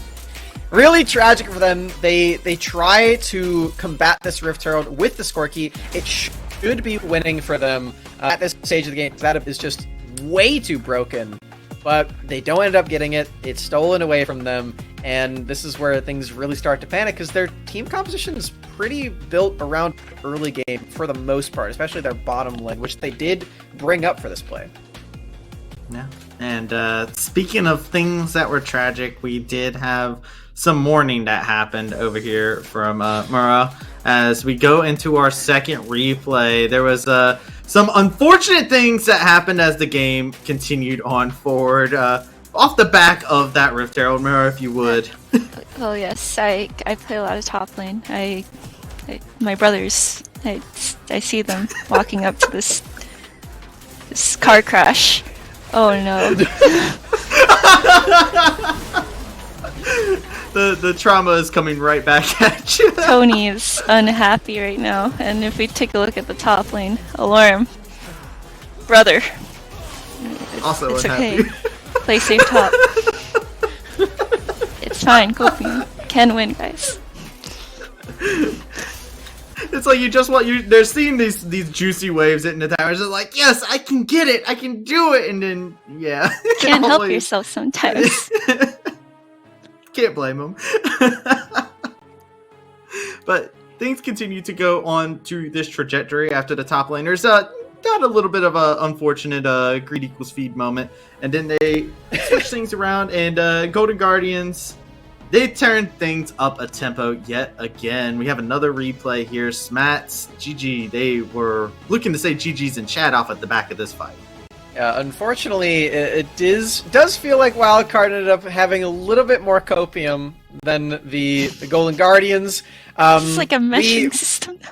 It is, it's like 80% over here, 90% over here, just a little bit more. We don't actually get to watch this one, but if you'll remember, the third Drake fight ended up being really, really solid for Golden Guardians, and I think their team fighting ended up being really solid. I think their backline, especially Stixay and Ryoma, on these poke champions, really long range, ended up being the stars of the show for me. Their positioning and usage of terrain as well, super smart. There were a bunch of fights actually where they actually showed this off, and I think because of this, their DPS was just unmatched, and the frontline engagers of Wildcard weren't able to breach that gap over all the poke, especially the Sleepy Trouble bubble, and actually get there to even the odds. Yeah, the amount of poke that was landing there should have been illegal, honestly. Yeah, those battle stars and mystic shots were a bit. I felt bad looking at how they were hitting, especially for the Kaisa, who had a very unfortunate game. But talking about the end of the game, we do have a graphic to show how things went about, and here we are at the stats here, and you can see GGA, they never lost control of the lead, at least when it came down to gold. That damage chart is what exactly I was talking about with the Zoe and the Ezreal too. Their damage was really piling on to all the members of Wildcard in that game from the get-go as well. The laning phase was really solid, especially for Stixxay. I think he was my biggest highlight player. I was expecting a lot out of Ryoma, but for Stixxay, you know, the guy who coming in from the coaching position, I didn't expect him to be this on form, but you know, like I said, the warm-ups and LCS lock-in seems to be paying dividends. He's back on form for sure. Yeah, and Mira, you were talking quite a bit about the top lane matchup between the Camille Shen too. Like looking at it, it's like, yes, Alorum has a good counter matchup for him, but we got to see the end result of it, right? The Shen didn't get to have the idea, the lofty dream that they had was quickly brought down to reality, right? So yeah, there's this also idea. Even if your champion has a insane counter matchup against the other champion, sometimes it's really also dependent on your team comp. And in this game, it's really hard for Shen to fit in a good place in fights and actually be a useful part of the team. Even if he has an insane 60 CS lead above Camille, it's not enough to actually make an impact on the game because it's really hard for him to enter fights against Zoe, Ezreal, Karma. And eventually Camille will just outscale. Yeah. And you can even see how the draft ended up panning out right here on the screen here, seeing how all these champions lined up. And yeah, this Zoe Ezreal, man. Like, you were talking about the CS differential there, Mira.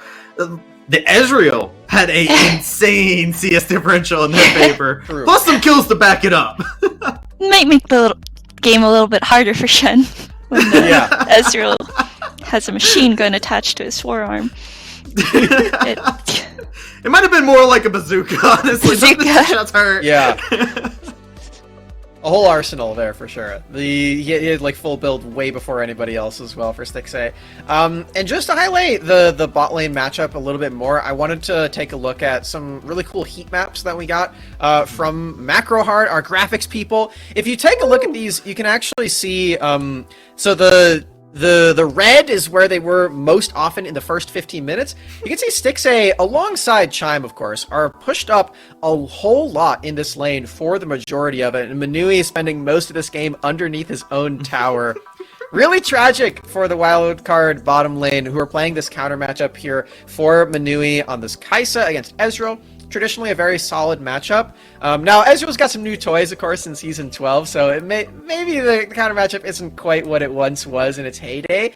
But regardless, Kai'Sa and Rakan are definitely meant to be the aggressors in this lane. And I think they really shot themselves in the foot with this matchup because they didn't play around it from the jungle, from the get-go. They didn't really path towards this lane. As you can see from this heat map, they weren't really able to push up very far, very often. And I think moving forward, if Wildcard are to ban away the majority of the AD carry pool, they really do need to think about what they're leaving open in the bottom lane for Manui and how that matchup is actually going to go. Because I don't think they really used the Kai'Sa into Ezreal matchup to its fullest extent. That was one of the main examples of it in the lane. And I just want to make sure, is that heat map just showing where the champions were specifically? Yeah, oh, yeah, for cool. the first 15 minutes, yeah. That's cool. Yeah, they were holding on to the tower like, don't let go, never let go.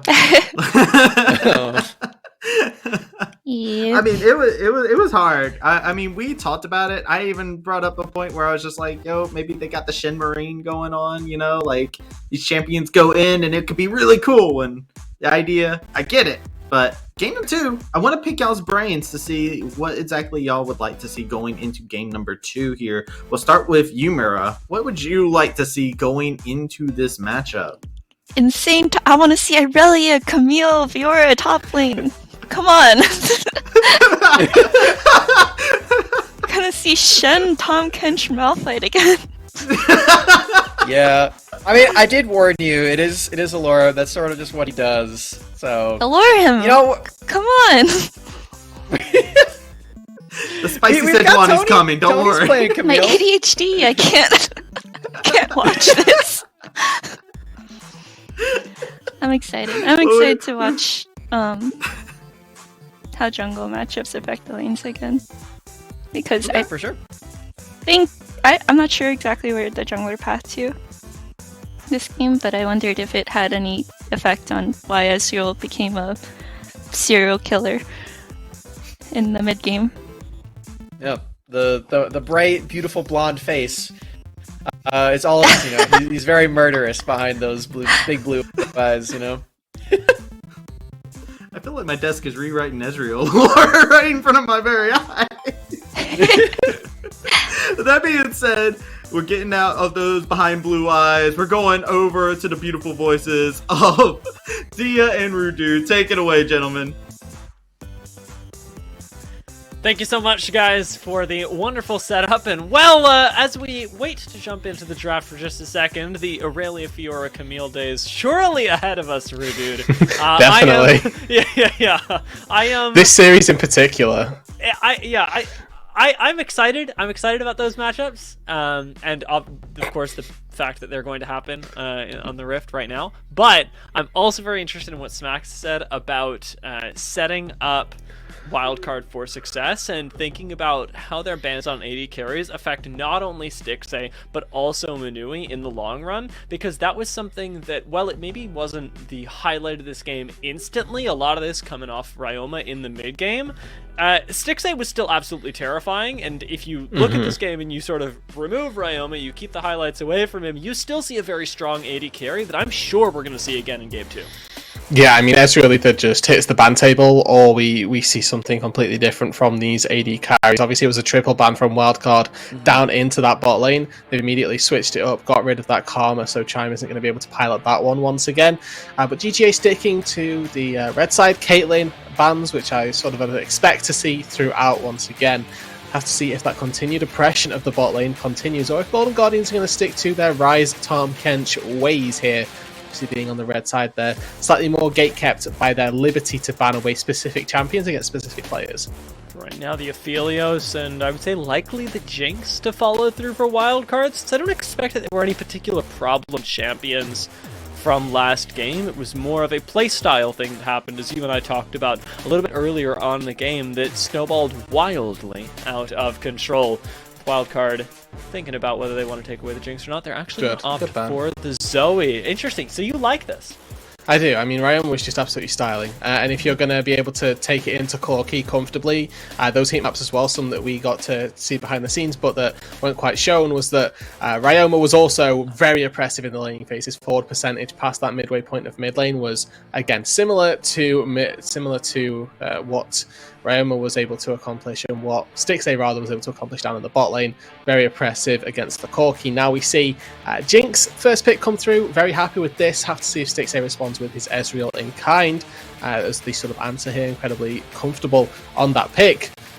No way, no way. Whoa, I saw him hover it and I was like, now we're just waiting for the Jhin, aren't we? Holy moly, this is war in the bot side as Wildcard used their first pick as a sort of pseudo fourth ban and also amazing pickup for themselves. Kalista is not something that you are ready to play against. I can only assume, unless some crazy stuff has been happening in scrims, Golden Guardians are about to show us something that Wildcard are going to have to adapt to on the fly, and we're seeing that right now as they're like, what on earth do we pick next?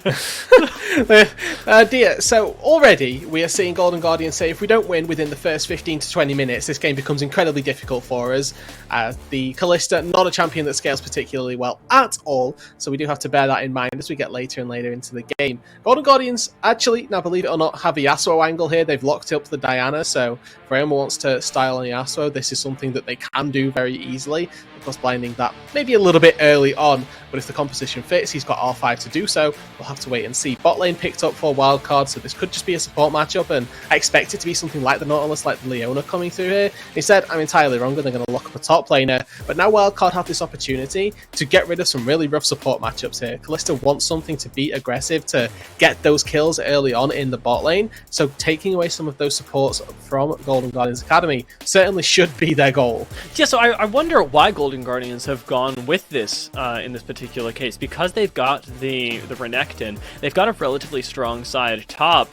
Is this because they don't want a nice support matchup into the Jinx, or because they want the counter? What's the play here that makes them pull out the Renekton now of all times?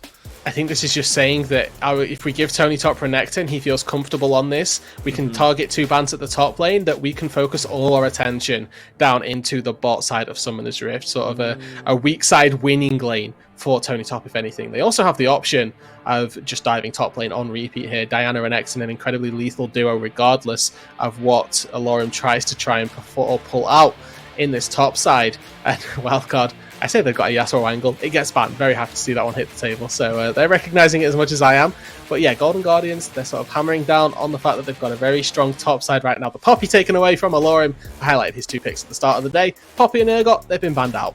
Yeah, and very, very nicely so as well, especially if Golden Guardians are trying to do what you talked about and use this Renekton as a stable top laner. A Bard being hovered here, though, could change everything, as, of course, this will unlock a lot of roaming potential from the bot side, and I'm glad to see them pivot away from it, because I want to see bot lane explode in blood, and Bard would feel more like a mid lane angle. Bard feels more like we're weak-siding Kalista, and that's not something that I'm going to particularly get on board with without too much convincing. But now Rakan comes through, obviously going to be looking to get those engages onto Manui. Positioning going to need to be very cognizant for him. Now, what is the blind pick in the mid lane for Wildcard? What does Strumpist feel comfortable going with here? His Rise is still available. Would set up Wildcard for a really strong team fighting composition. They've got that tank in the front line to be that present threat that Kalista is going to have a horrible time dealing with. Azir exists as well here. He fancies blinding that one.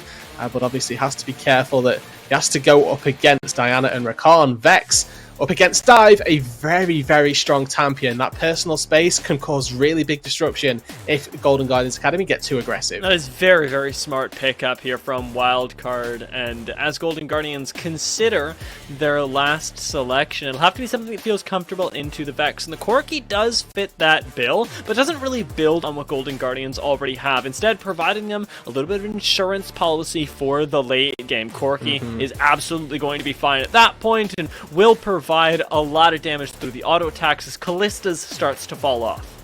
Damage profile for Golden Guardians really nice as well. They've got double AD, double AP from their carry sources. It makes Alorum's job just that little bit more difficult when trying to itemize his resistances. And obviously, as you mentioned, getting later on into the game, the Corki shouldn't have too much of a difficult time trying to cut through Alorum. The leading concern is going to be if that Alorum Griffin combo can really strike at the back lines of Golden Guardians Academy, or if it is going to be this Diana Rakan diving duo that can really punish Manui within an instant. You can see in the summoner spells as well. Manui takes the exhaust here. I think the exhaust versus Diana is mandatory and certainly should be taken. So it's good to see that Manui picking up his recognizing that at the very least. It also creates a large outplay possibility down in the bot side of the map. If we get into these 2 versus 2s, exhaust timing from Manui is going to be crucial. If he's able to exhaust the Rend pop from Stixxay, that is what we're looking for to alleviate the majority of this Kallista's damage in the early stages. If it's off just those first couple stacks, Kalista just ramps up and the 2v2 can go very quickly, very poorly. There was actually a very fast summoner change up here as well, right at the very last second. No, Stixxay ended up going for the cleanse, which I think is actually a pretty nice thing to have in this particular game, in this particular matchup, and in this particular place that Golden Guardians have put him in, having to be this Kalista that does want to get a little bit closer than a lot more AD carries would be comfortable with. I love it for Stixxay, but the cleanse will give him a lot more safety than he would otherwise have, and accentuate what we already know is strong about Stixxay, and that is the positioning that he can play with. And I think that Cleanse, particularly on Kalista, above all other AD carries, just has that much more presence, because Kalista isn't just CC, or isn't just slowed by slows. Her attack speed also gets reduced because of the way Martial Poise works. If you even get tagged up by, things like the Flay that can ruin your attack speed a little bit here, those little instances where you want to have that QSS, that cleanse, certainly going to be very, very, very useful to you. My slight concern is that there are still a couple knockups, a few things that you can't quite cleanse, things like Alorum with that Call the Forge, got the Searing Charge onto terrain as well. If Stixxay is caught out by that cleanse is going to be next to useless, and Flash is going to need to be expended. So we'll have to wait and see if that is played, or if they're playing with that in mind. Of course, we've talked about the power of Cleanse, particularly versus a Vex as well. If she gets that dive onto you, that instant fear can certainly spell doom for any rogue AD carry in the backline. But as we think, we've just got a little brief in-game pause to start us off with the wildcard composition here. I want to quickly touch on once again. Incredibly good team fighting throughout the game. They've got this Griffin, Viego early on, along with Strompist around that one item, the mid-game spike. Certainly very palpable for Wildcard. They will be able to take those fights nice and early with that insurance policy of Manui later on. What Golden Guardians Academy, they've got the same sort of thing. They've got a really strong bot lane, a really strong Kalista that can go off in the early stages, along with Tony Top on the Renekton to hopefully be that frontline source of damage as well as that front line to protect Stixxay a little bit. But then they've got that late game power up of Ryoma. So both of these teams have got some early game power in one side of Summoner's Rift, and then as they start to drop off, another area of the map starts to pick up here. A really nice bell curve across both squads. Yeah, I like the way that we've dialed in on this. The spearheads of the composition, if you will, coming from the bot lane for Golden Guardians and from that mid-jungle duo for Wildcard. And specifically when it comes to the mid-jungle duo of Wildcard, I am very excited to see how it pans out, because I still want to see Griffin and Strompist collaborate more. We already know these are extraordinarily strong players, but for the most part, Wildcard have been defined by a little bit more of separate game plans. I talked about this a little bit going into Game 1, and while Game 1 did offer them some opportunities to work together, this is the Rude Dude brush. We have to talk about it. Manui, he smells it out. He's like, Rude Dude's probably talking about me right now. I should move. You know, the Rude Dude tri-brush, exactly. For those of you that don't know, for perfect vision as an AD carrier, whoever wants to go down to this bot side brush, you want to dabble your toes in the river so that you can get the information in time. Otherwise, things like that Chime Roam can catch you off guard, and sometimes you have to burn the flash. The same goes for top lane as well. You don't want to sit in the tri-brush. You want to ward it and walk back, or go and put your feet in the river and get the best information. So really nicely done by Wildcard. They haven't been caught out. Minui's been listening, of course, but now they could be caught out by a potential level 1. Of course, we're expecting this to be very Golden Guardians oriented. If they get a double knock-up, and the Hail of Blades as well for Stixxay, an incredible laning route. Pacus moving his way forward, seeing if maybe he wants to try and take the trade earlier. I would heavily discourage him from doing. However, it's worth noting that while we've got the bot lane 2v2, it can very quickly turn into a 3v3 later on. Both junglers starting up towards the top side. Will they make it here in time? However, Exhaust already gone down. Cleanse already gone down. And Manui already sub 100 HP. Let's go. There we go. You see, you cleanse away from the exhaust as well. It's a really good summon as well to disengage from that.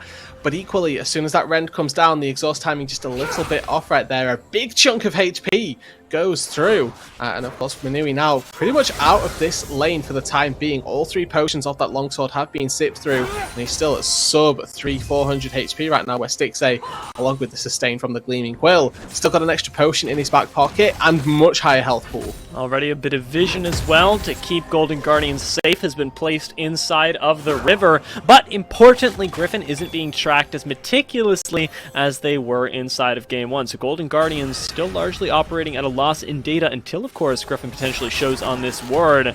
Now, popping in here. I don't actually believe he was spotted just yet, but now they definitely know what is up, and Golden Guardians should be able to get out of this pretty darn easily. Dipping and diving. Chime ends up getting away, and it really doesn't cost Golden Guardians too much.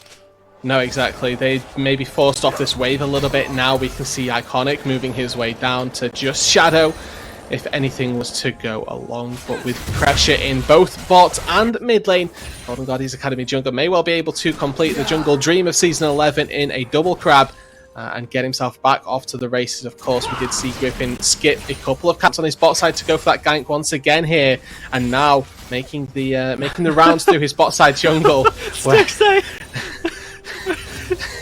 All right. Okay. That's awesome. Okay. No, I mean, currently not false. Yeah. Apart from the OQs. That's true. Well, we don't talk about the OQs. We let those be. I like the confidence from Stixxay, and it's definitely showing itself in the lane. The timing on the graphic was just so perfect as well. But as Griffin makes his return, perhaps it will become a little bit untrue. Both Chime and Stixxay going to be caught by this engage, and now without a whole lot of disengage options, Griffin gonna flash on top of Chime, likely taking him down. The rend not quite killing this Griffin. Instead, he's going to mean that Stixxay gets out. Not having found himself anything, he'll be thinking about going back over. Surely Griffin survives. One more auto there from Stixay would have actually sealed the deal and may have given Chime the way out as well. A little bit of hesitation on whether or not they had the timing to go for it does cost Golden Guardians, but once again here it's the Wildcard squad prioritizing a little bit of funneling down into their bot lane, making sure that Minui and Pocus are not so shoehorned under their turret for the duration of the laning phase and trying to alleviate some of that pressure that has been put down by Chime and Stixay. Oh my lord, speaking of pressure, it just continues. The hook does land, however, onto Stixay. That spells the end of the play. You see he and Chime walking back underneath the tower, recognizing that, yeah, well, it's all been good fun, but it's time to pick up the gold now. As the reset comes in from the bot lane, the real thing that I'm looking forward to is the impact of the bot lane play into the rest of the map, because Griffin was the one who walked away with that cool kill. That was a cool kill. He's going to be the one that is able to spread most of that advantage for Wildcard, and it is the earliest they've gotten off to an advantage so far in the series. Yeah, is now tasked with spreading that gold along Summoner's Rift. I want to quickly touch on Minui's purchase here. The tier 2 boots is incredibly wise versus a Kalista lane. You know that Kalista is going to prioritize getting those tier 2 boots ASAP. So you matching movement speed, matching the attack speed as well is a sort of compensation. Is incredibly smart. He's able to keep that distance at best as possible. If Stixay finds that engaged, it's not going to be too easy for him to stick to the Jinx. Even in items on the south end of the Rift is Stixay slowly but surely, I believe, returning to lane, potentially walking over in towards this dragon, and I gotta know, what is Sour Pat? What is a Sour They picked the wrong two Watermelon? casters. They picked the wrong two casters here to talk about NA snacks, haven't they? Yeah. Up in Canada, I'm like, is it coffee crunch? What's happening here? What sort of candy? What sort of candy is your gamer snacker, dude?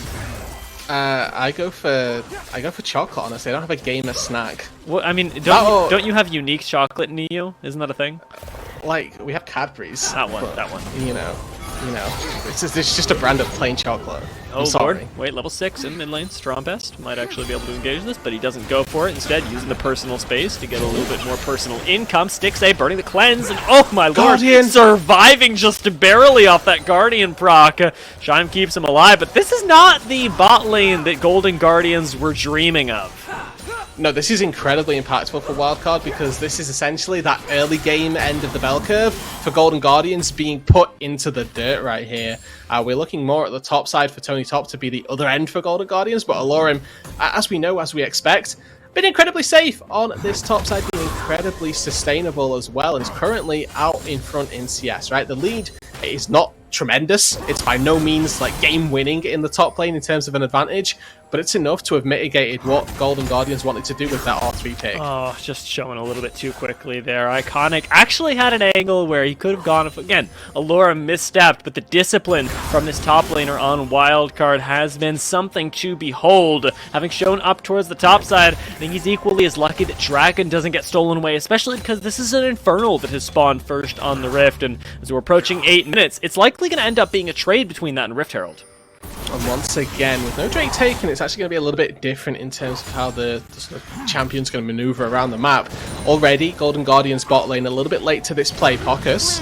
Flash available for Ryoma off the hook, and likely be forced here, but the flash from Strompest keeps it from happening. Just like that, Ryoma goes down, and it's Strompest and Pocus that work really well together, interestingly enough. Absolutely beautiful from Strompest right there. It's Pocus winding up the hook and Ryoma's waiting to flash it, but the flash fear from Strompest before the hook's about to connect and before the flash timing comes through catches Ryoma off guard. Very well played. No flash to safety, no escape for the Corki in the mid lane. Turns into a very easy Rift Herald for Wildcard as well, having rotated up their bot lane. They might even transfer this into a little bit of an advantage up towards the top side, where Tony Top will have a lot more difficult of a time going 2v1. Crucially, this provides some alone time to Stixay, but I'm just not sure whether it's going to be worth it or not. A lot of tower plates going to be collected towards this southern side, and hopefully an Infernal Dragon to keep Golden Guardians in the game. Yeah, we've split the map right now. Wildcard Gaming are focusing heavily on this top side. Interestingly enough, Herald doesn't go down in the top lane, and it's going to be the brute force of Minui and Pocus to see if they can get away with it. Ryoma looking to make a roam down to this bot side, but hasn't quite found the angle yet.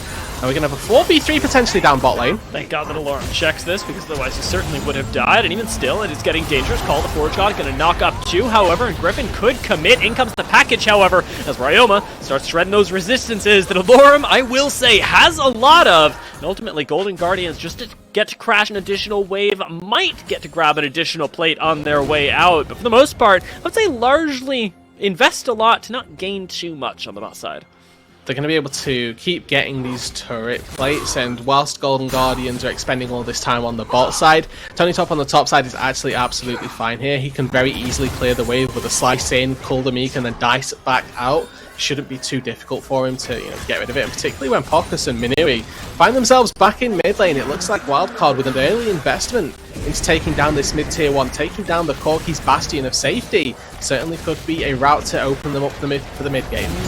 This will chunk it out, but it really is exactly what you're talking about, investment. It's not a straight up purchase of the mid lane tower territory, as they will have to return to that lane, and in the meantime, though it does net them a little bit of gold, the actual pressure isn't immediate, and the gold isn't nearly as much as first tower would be either. Stixay still continuing to farm up, does have first tower available to him. Ryoma getting hooked this time, and not as concerned about it now. Will get the chance to reset and hopefully pick himself up a little bit more of an item. And a chance to be concerned about getting hit by hooks will come later on as well. Certainly, the later this game goes, the more impactful we're expecting those death sentences to. Marcus so far had a very good game, 1-0, one part of both of the kills on the map. The only one on his team to hold that record. So certainly making his presence felt, and particularly when we were expecting this bot lane to be an area of Golden Guardians Academy squad that was very much winning in these early stages. Good to see that Pocus has still found his way out onto Summoner's Rift to an advantageous state. But all of these trades, everything that's happened on the map, Stixay still out in front in terms of that CS and gold. Pocus tries to fight forward and doesn't quite look for that hook yet. There's a world not too far away where Stixay gets first tower, and in such a world, I would very much start, let's say, being concerned about the rotation up towards the top side. A very confident dodge on the death sentence, I might add, only increases my confidence. However, with Minui having plenty of mana and a Griffin to back him up, first tower not going to be nearly in danger of falling just yet. It's more about the continued pressure the Golden Guardians are now bringing back into this bot lane. Iconic, ready to fight, even in levels with Griffin as of right now, and Stixay, I would say he's still likely itching for one himself. We'll probably have to wait until his first item for this one to come to fruition. Iconic looking for the play, but not gonna find it just yet. 2 kills for Wildcard, but the gold lead 200. If we take a look at the CS numbers. Oh no, Iconic, he has been caught out, does manage to sidestep the death sentence, and the charm's going to come in, but Pocket ends up showing golden for now. No knockup available. Iconic committing for it. Shadow Surge not going to come in just yet, but the personal space ever on time does end up claiming a kill right back in. Wildcard are running over this fight as Minui and Griffin join up, and Golden Guardians, they commit too far forward, they wait too long, and they lose 4 members, Rudude. Minui here on the backline, able to come in and clean up.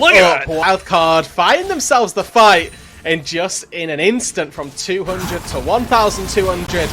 It is the Wildcard squad who find themselves the fight. The turret's still standing, and plates mean that it is very unlikely that this turret is going to fall in the mid lane. Chime may well look to try and have something to say about this. This is an engage that looks like it's going one way, then the other, and then immediately back into Wildcard's favour. It's Iconic that goes searching, and you'll see it in a couple of seconds. A well-timed stopwatch, actually, from Pocus stops him from getting knocked up, and all of that front-loaded damage not quite going to come through. They pile so much in onto this Thresh that as soon as Minui comes on over, he's able to just free hit from the backline. Flame Chompers find Stixay. That is one, and Griffin as well, getting reset after reset on this Viego. Really not too worried about finding those fights. And once again, another well-timed flash. Ryoma's waiting to flash that wall on the top side of the brush, but with Griffin following up with his own, timing once again just not there. It's a League of Ryoma not being able to use his summoners, it looks like, because unfortunately does end up meeting his end there. Still keeping within touching distance of the gold. Golden Guardians aren't out of this yet, but like we talked about a little bit earlier, Rudude, it is about that early game that is starting to come to a close. This first tower being picked up by them at long last does put them now within a mere 300 gold, but even games just isn't where they are happy. And the reset now couldn't come at a better time, especially because that second dragon, another potential avenue for Golden Guardians to pull ahead, is spawning in just 30 seconds. We have to see where their priority is going to be placed here. They have second Drift Herald as well, also spawning, so both of these objectives should be fairly sought after. And as we get another insight into Alorim here, how does he focus before a match? Well, listen to Purple Rain by Prince. It's actually a pretty good choice, honestly. Prince is this a pop culture reference that you know? Is Prince pop culture still? Well, maybe not, but... I don't know, my father showed me Prince, so yes. For reference, Dia asked me the other day, he saw a photo of Billie Eilish and had to confirm with me that it was Billie Eilish. I don't know. It could have been anyone. I don't feel. I don't feel like embarrassed. I don't feel like me talking about this is going to make it any better. So I'm just going to accept that yes, that did happen, and we'll hope that my reputation can one day recover. Right now, Golden Guardians trying to make a recovery themselves. They're setting up a Dragon play. Strumpist, however, already having burned the personal space. He could go down right here, instantly cutting the fight in half. Ryoma lays down the package, going Golden, does Iconic, and Stixley is chasing down Manui on the side. Tony Top contributing to it as well, and into the meat grinder of Golden Guardians. Go Wildcard this time around, and it is going to be the opposite fate that Golden Guardians come out with this time, collecting themselves 4 and maybe even 5 kills if Tony Top got lucky. Alorim forced to flash, but ultimately 4 for 0 here. Golden Guardians collect themselves the Drake, the kills, and all of a sudden the gold lead right back in their favour. They prioritise this bot side of Summoner's Rift. They set themselves up in the river and are able to more than handily take the fight here. Take a look at this replay and Ryoma's package in particular. It looks good to start it off, but then look at Wildcard. We W onto it from Viego, we cook into it, and they're just getting absolutely melted. The damage comes through, Tony Top's able to find one more, and an aggressive flash from Stixley seals Minui's fate. And yeah, Alorim's able to walk away, but at this point the fight is more than already over. Simply a Ryoma diff right now in the mid-game fights, I gotta say. Just calling that out. It's been 2 games in a row that Ryoma has managed to find crucial cooldowns to critically misposition Wildcard, or rather force mispositions from Wildcard, and a lot of damage on top of it. I'm not sure whether it's enough to put Golden Guardians in a comfortable scenario right now, as 3,000 gold at the 17-minute mark still is something that they can work with. However, it is the first gold advantage that Golden Guardians have gotten off to, and it is off the back of an incredible play over by the Dragon that also got them that second Drake stacking. Now, of course, for Wildcard, it's not all doom and gloom here by any means. They still have this late-game scaling of a Jinx that can really tear through your team if given the opportunity. But all of the investment from Wildcard early on to be down at 17.5 minutes by basically a full item in your AD carries is the exact opposite of what you wanted to see. Stixley and Chime had a really tough time of things down in the bot lane, but they've been able to absorb that pressure and have come out absolutely fighting strong. 2 items now on the Kalista is the peak here of Kalista Gaming. This is as strong as you get. Runance as a 3rd item or your Zeal item is nice, but your single target DPS here is pretty much unparalleled by any AD carry at this stage in the game. So again, the goal now for Golden Guardians is to force this lead. They've got their foot on the throat. What they need to do now is force it down and really take this game by storm, because as we mentioned, their composition, not the greatest. The later we go. Herald, a great way to start this, even better. Strompest, for him, it is all doom and gloom. And the pun, very much intended, Rudude, as he ends up going down in the top side. Griffin having to get the heck out of dodge up towards the top, ends up flashing away as well. Wildcard retreating hastily out of this tower, the tier 1 that falls before Shelly even gets a crack at it. Moving in towards the tier 2, Golden Guardians don't have to give up a fight just yet. They're still operating at a numbers advantage. Yeah, and you know, Strumpist has TP, so there's an opportunity now for a flank. You'll look at the wards behind Golden Guardians on the top side, but they're just going to brute force this turret down and maybe even go for a little bit extra. The TP would be incredibly ambitious right now, since The rest of Wildcard in absolutely no position to follow on up, and look at the zombie wards just dotted around the topside jungle. It's another Chemtech rift as well, dear. Chemtech, so that means that, once again, vision incredibly hard to come by here for Wildcard. Yeah, vision control always going to be rough on the setup in these Chemtech little shadow areas, because it does keep you from being able to use your green wards reliably. A lot of that emphasis placed on pink wards. Wildcard, however, undeterred by this, have decided they want to play things in the lane, and honestly, I cannot blame them, because Shime is not the turret defense that you dreamed of on Golden Guardians. However, now that he's got some backup, things might just change. Still looking for the engage. Tony Top pops that Dominus, and Wildcard hastily on the retreat. Have Ryoma once again cutting them off. Baka's taking a bunch of damage as Griffin is already well and truly dead. Ends up as a double, and honestly, likely a Baron for Golden Guardians, because 20 minutes just crested itself, and they killed the jungler and the support. Why not? Let's keep going here. This is even the Pope-style build from Ryoma, so his rocket's dealing an incredibly large amount of damage. His auto attack's not quite so much, but you got to see it firsthand here. It doesn't matter. It still hurts. This at Corki in the mid-game.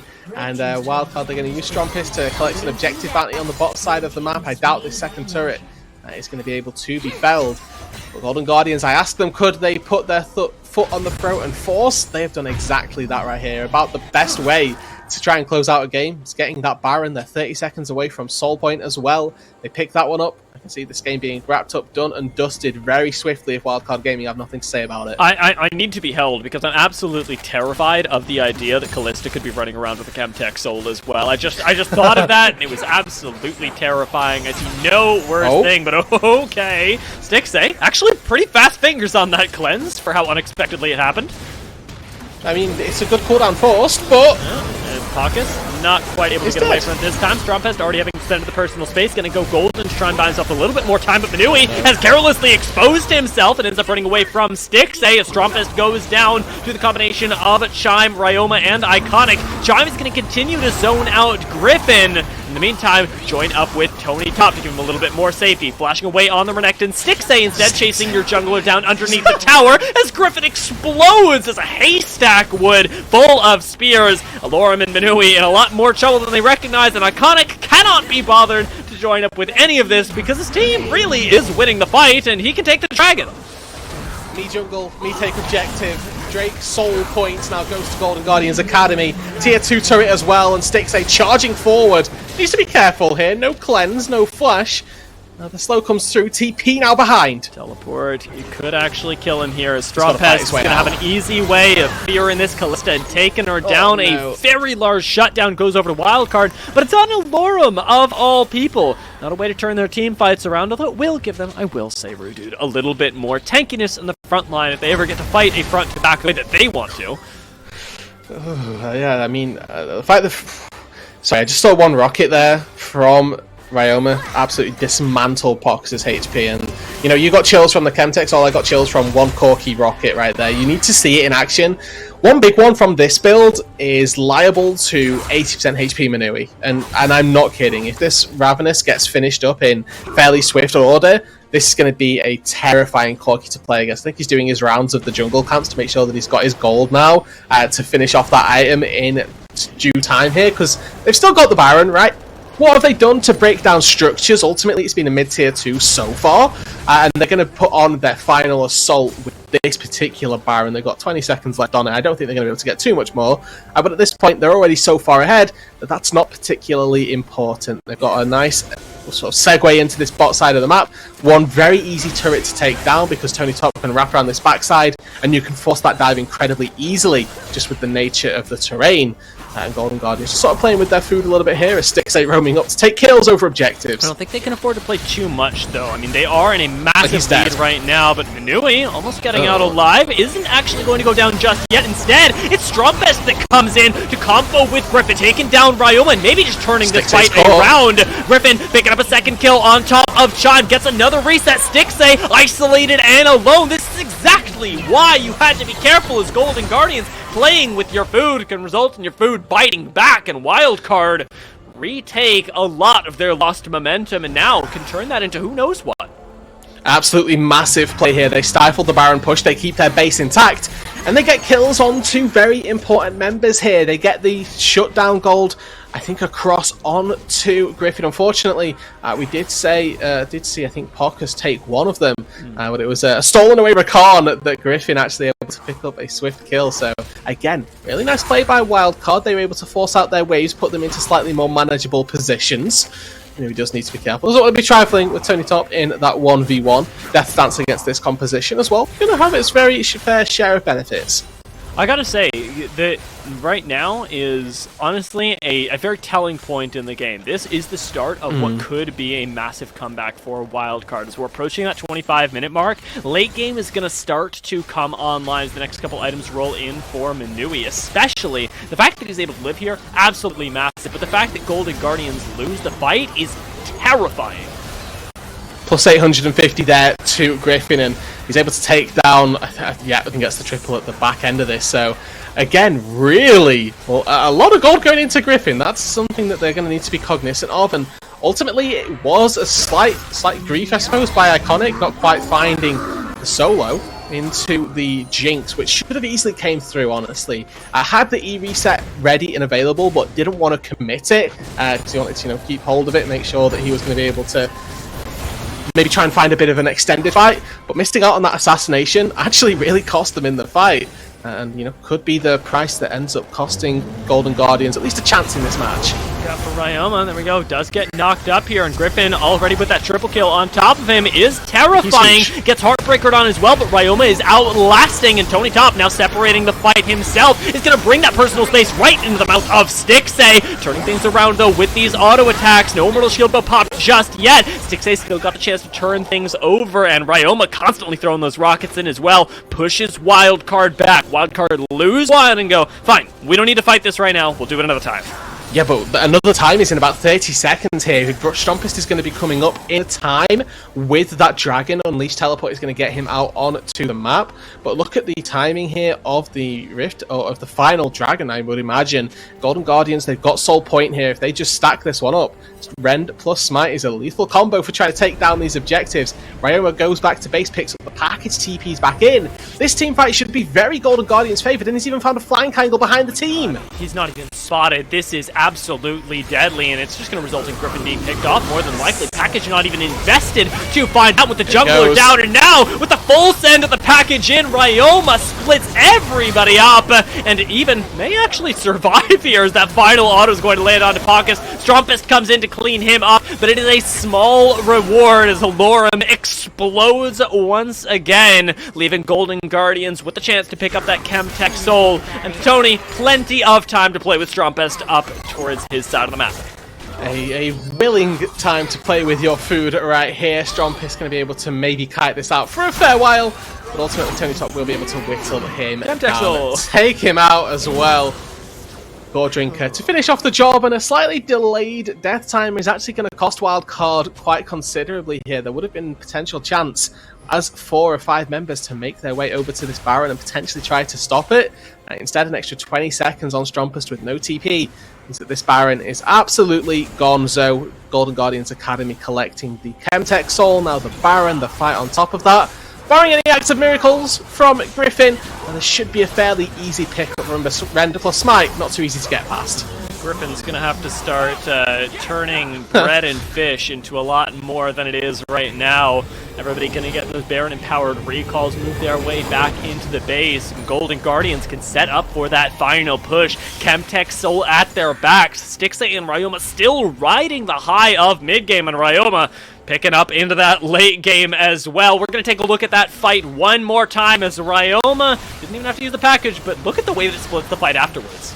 Yeah, Griffin gets taken down very quickly. Exhaust expended, and they all tunnel onto this Corki. They know he's a big threat, but Manui sort of caring not for his positioning relative to the rest of Golden Guardians. Stixay, who packed up this entire game, as Iconic. That was a pretty cool Shadow Surge. Iconic actually might go down here. Gets he the okay? healing just in Wow. time, though. He actually survived. Used the Zanyas as well. With Tony Top now entering the fray, he may go down, but remember, he's got a whole second of life ahead of them. And Stixay coming in from the side absolutely deletes Strompest. Is going to be chasing down Pakus as well. And as the Thresh just meets his end in mid-air, the Spirit of Vengeance is strong with Stixay, taking revenge for that early game and moving Golden Guardians to what should be their second win in this best of 3 and qualification for those playoffs at Unified.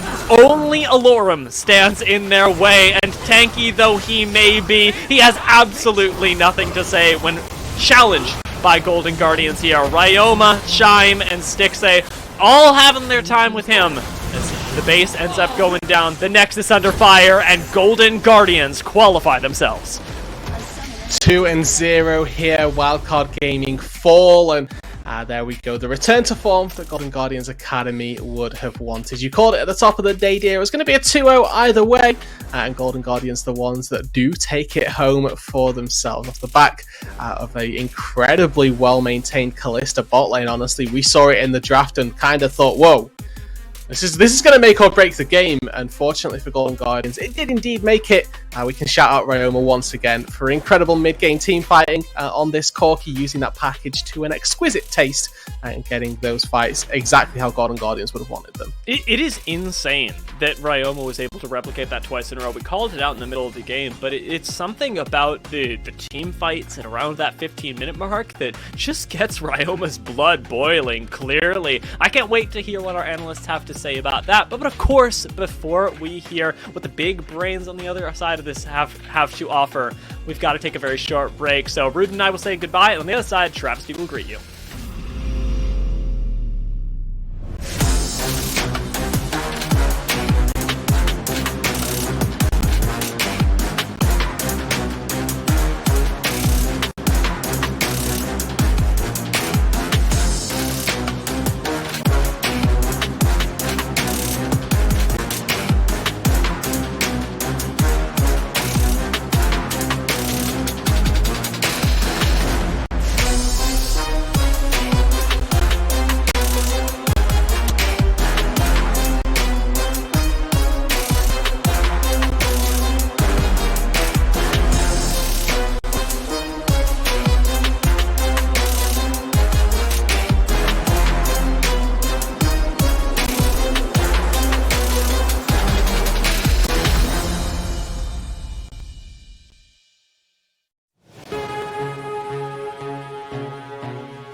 On back to the Proving Ground Circuit qualifier here, as we have Stixay, the marksman who is breaking out the Kalista right off the get-go in game number 2. How are you doing, man?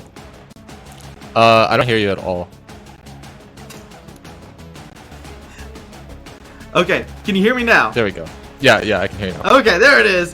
So, what I was saying is you just came off of a big game with the Kalista and whatnot. I know a lot of people were looking, had the eyeballs a little bit wider than normal when they got to see the Kalista locked in. How's it feeling going into these this game and getting to pull out the power pick like that? Pretty good. I haven't played the champion in a long time, but Kalista is one of those champs that I'm always comfortable on, so I'm always down to just pull it out. I kind of know, just based off of how the other amateur teams have been drafting versus us, that they kind of just try to pinch a lot of the AD picks. So yeah, in this game I knew that they were going to pick Jinx, and I just told my team that I can just pick Kalista, and it'll be fine. Yeah, we were talking about it, and I was just like, I can't remember the last time I saw a Kalista, but I was like, you know what, Stitze, he's got it. He knows it. He knows how to pilot that champion. Yeah. Real quick, before we go too much into the details here of how that match went on, there was something that popped up on our screen. You had a question that you were asked, and you said, who is somebody you could beat? And you said everyone, just straight up. Is that the confidence that you had like before coming into this event? Just like, yeah, no, it's Stitze. I got this. Yeah, of course. I mean, I think I'm always a player like that, where I just feel like going into any match, any tournament, I can always win if I just play my best, right? I think like at a peak level, I can always beat anyone. I think that's a good mindset to have too. I love it. I love the confidence. Absolutely on that. And you were starting up as the coach for this squad, so you've had to come in, play the AD carry role. How has it been adjusting to going from being a player to a coach, and now you're back into playing, especially since you're playing in like 3 different leagues now? Yeah, it was a little weird for me. I obviously like wasn't expecting to be really playing at all, so I was almost shifted out of like my super competitive mindset of like grinding mega hard every day, and I was kind of shifting more to just watching a lot of VODs, just trying to learn as much as I could just to help the main team, mainly I guess help Loss improve his play. And then I was given the opportunity to not only play lock-in but play this amateur tournament and like the beginning of academy stuff, just due to some visa issues that we had. So I just figured, like, you know, why not? Like, what's the downside? I'll take it and see what I can do with it. And yeah, so far it's been really fun. I think I played with a couple of the guys last year too, so nothing too new for me, but yeah, I think we're progressing really fast. Yeah, and I think the results say just that. After some big carry performances from you inside this series, what do you feel like the future goal is for Golden Guardians? Is there any team out there that you're particularly looking forward to facing? Yeah, I think the obvious one is the 100 Thieves next team. They were the only team we lost to, I want to say, in the best of 1 series. So yeah, we're definitely looking to beat them. I think it's pretty clear that it's probably going to be us versus them in the finals. And yeah, I think we have a really good shot. I think we should have won our game versus them as well. Get the run back. Let's get it going. That's what I like to see. That being said, before we end up sending it back over to our desk, Stitze, do you have anything to say to any Stitze fans out there or anybody who's cheering on Golden Guardians Academy, as you guys have been playing an insane amount of games in the past bit? Yeah, no, we've definitely been playing a lot of games. Yeah, I mean, just cheer for us throughout all the leagues we're playing in. You'll probably see us a lot. So thank you, everyone who supports us.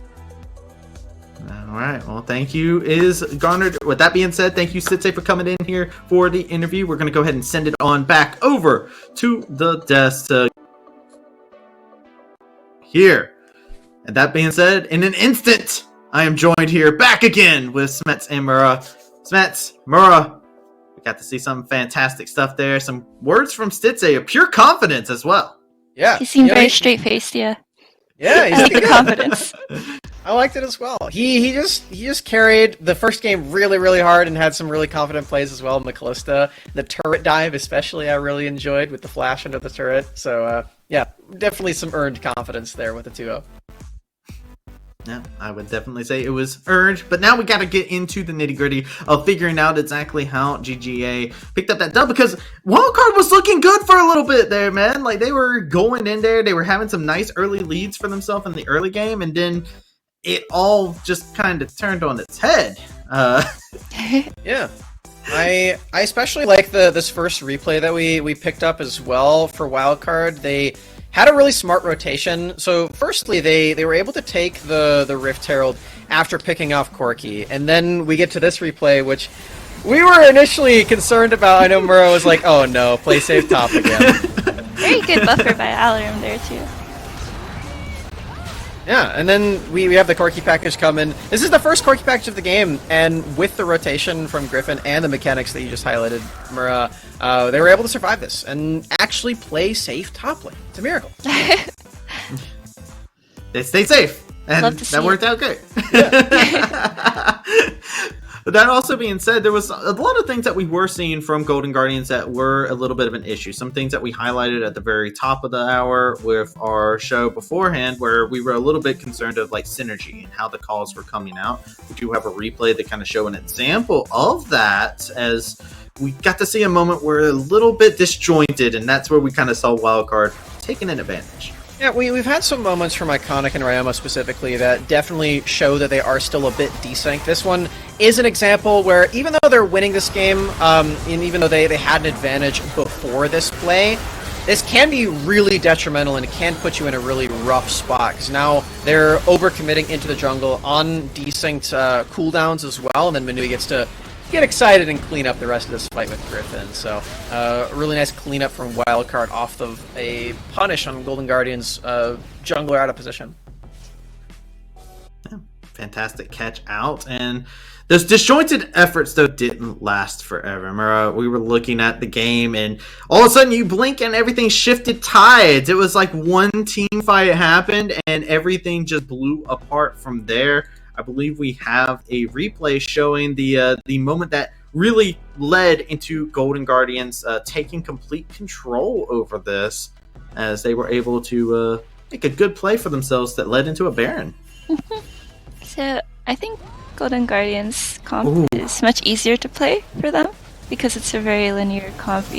Everyone knows what they should be doing. Like Corki is trying to play for poke and try to utilize package for engage along with Kalista ult as well as Rakan. And I think they have a very strong engage comp, and I think Blue Team's comp was not the greatest disengage comp. I don't think Vex is the best disengaging champion in the game alongside Viego. It can make it very hard for Jinx to play. Orin got a lot of cool ultimates off though. Love to see it. Called the horn a couple times, you know. But yeah, I mean, it was a couple high moments that we got to see. Then we got to see what it looks like to be a champion that sees that side perspective of the package come in there. Terrifying, honestly. Never want to see that perspective again. Yeah. Not as the champion. That is terrifying to think about. But I mean, I really have to highlight Golden Guardians that again doing a fantastic job once they got into the mid game, and Stitze playing a very aggressive Kalista, man. Yeah. You can be aggressive when you have Corki Package. As it turns out, when Golden Guardians took team fights and they used Corki Package, they usually won them. And I think that we should all just use this as a lesson to acknowledge that Corki Package is just way too broken. This ability needs to be nerfed, please. Because this is a really big reason why this champion keeps getting picked. True. Nerf Corkscrew. Thank you. Yes. He's got a pretty good win rate for himself internationally, so it would make sense to see that happen. I'm sure some people are looking at nerfing the puppers there for Corki, see what they do there, and yeah, it's just a big game. But hey, that was a very impactful game. That means that it is going to be Wildcard taking on the winner of our Nets match here, which is going to be very exciting for us to look at. Yeah. Congratulations to Golden Guardians as well, because they did qualify for playoffs with that one, as first seed in the group, so really big. Very big indeed. Could lead them into their future where they want to get their revenge, the salty run back against 100 Thieves Net, so we'll see if that happens. But with things to be excited about, we do have something unfortunate. We do have to say goodbye to our lovely guest, Mura. Is there anything... Where can everybody find you? What are you up to right now? Hit me up with it. What details you got for us? You got a fan base that's grown here on Academy Stream right now. So, I just played solo queue till 8 a.m. last night. I'm just playing solo queue. Sometimes I'll just stream it for fun. You can find me at my Twitter. I think it's linked right here. And you could find my Twitch links and everything through that. But it was really fun being on the analyst desk. Analyst desk. It was really nice being on the analyst desk. I agree. Yes, we loved having you. Thank you so much. And with that being said, we are going to take ourselves a short break to get ourselves ready for our Net series. So thank you, Tamara, and thank you to everybody. We will be right back after a short break.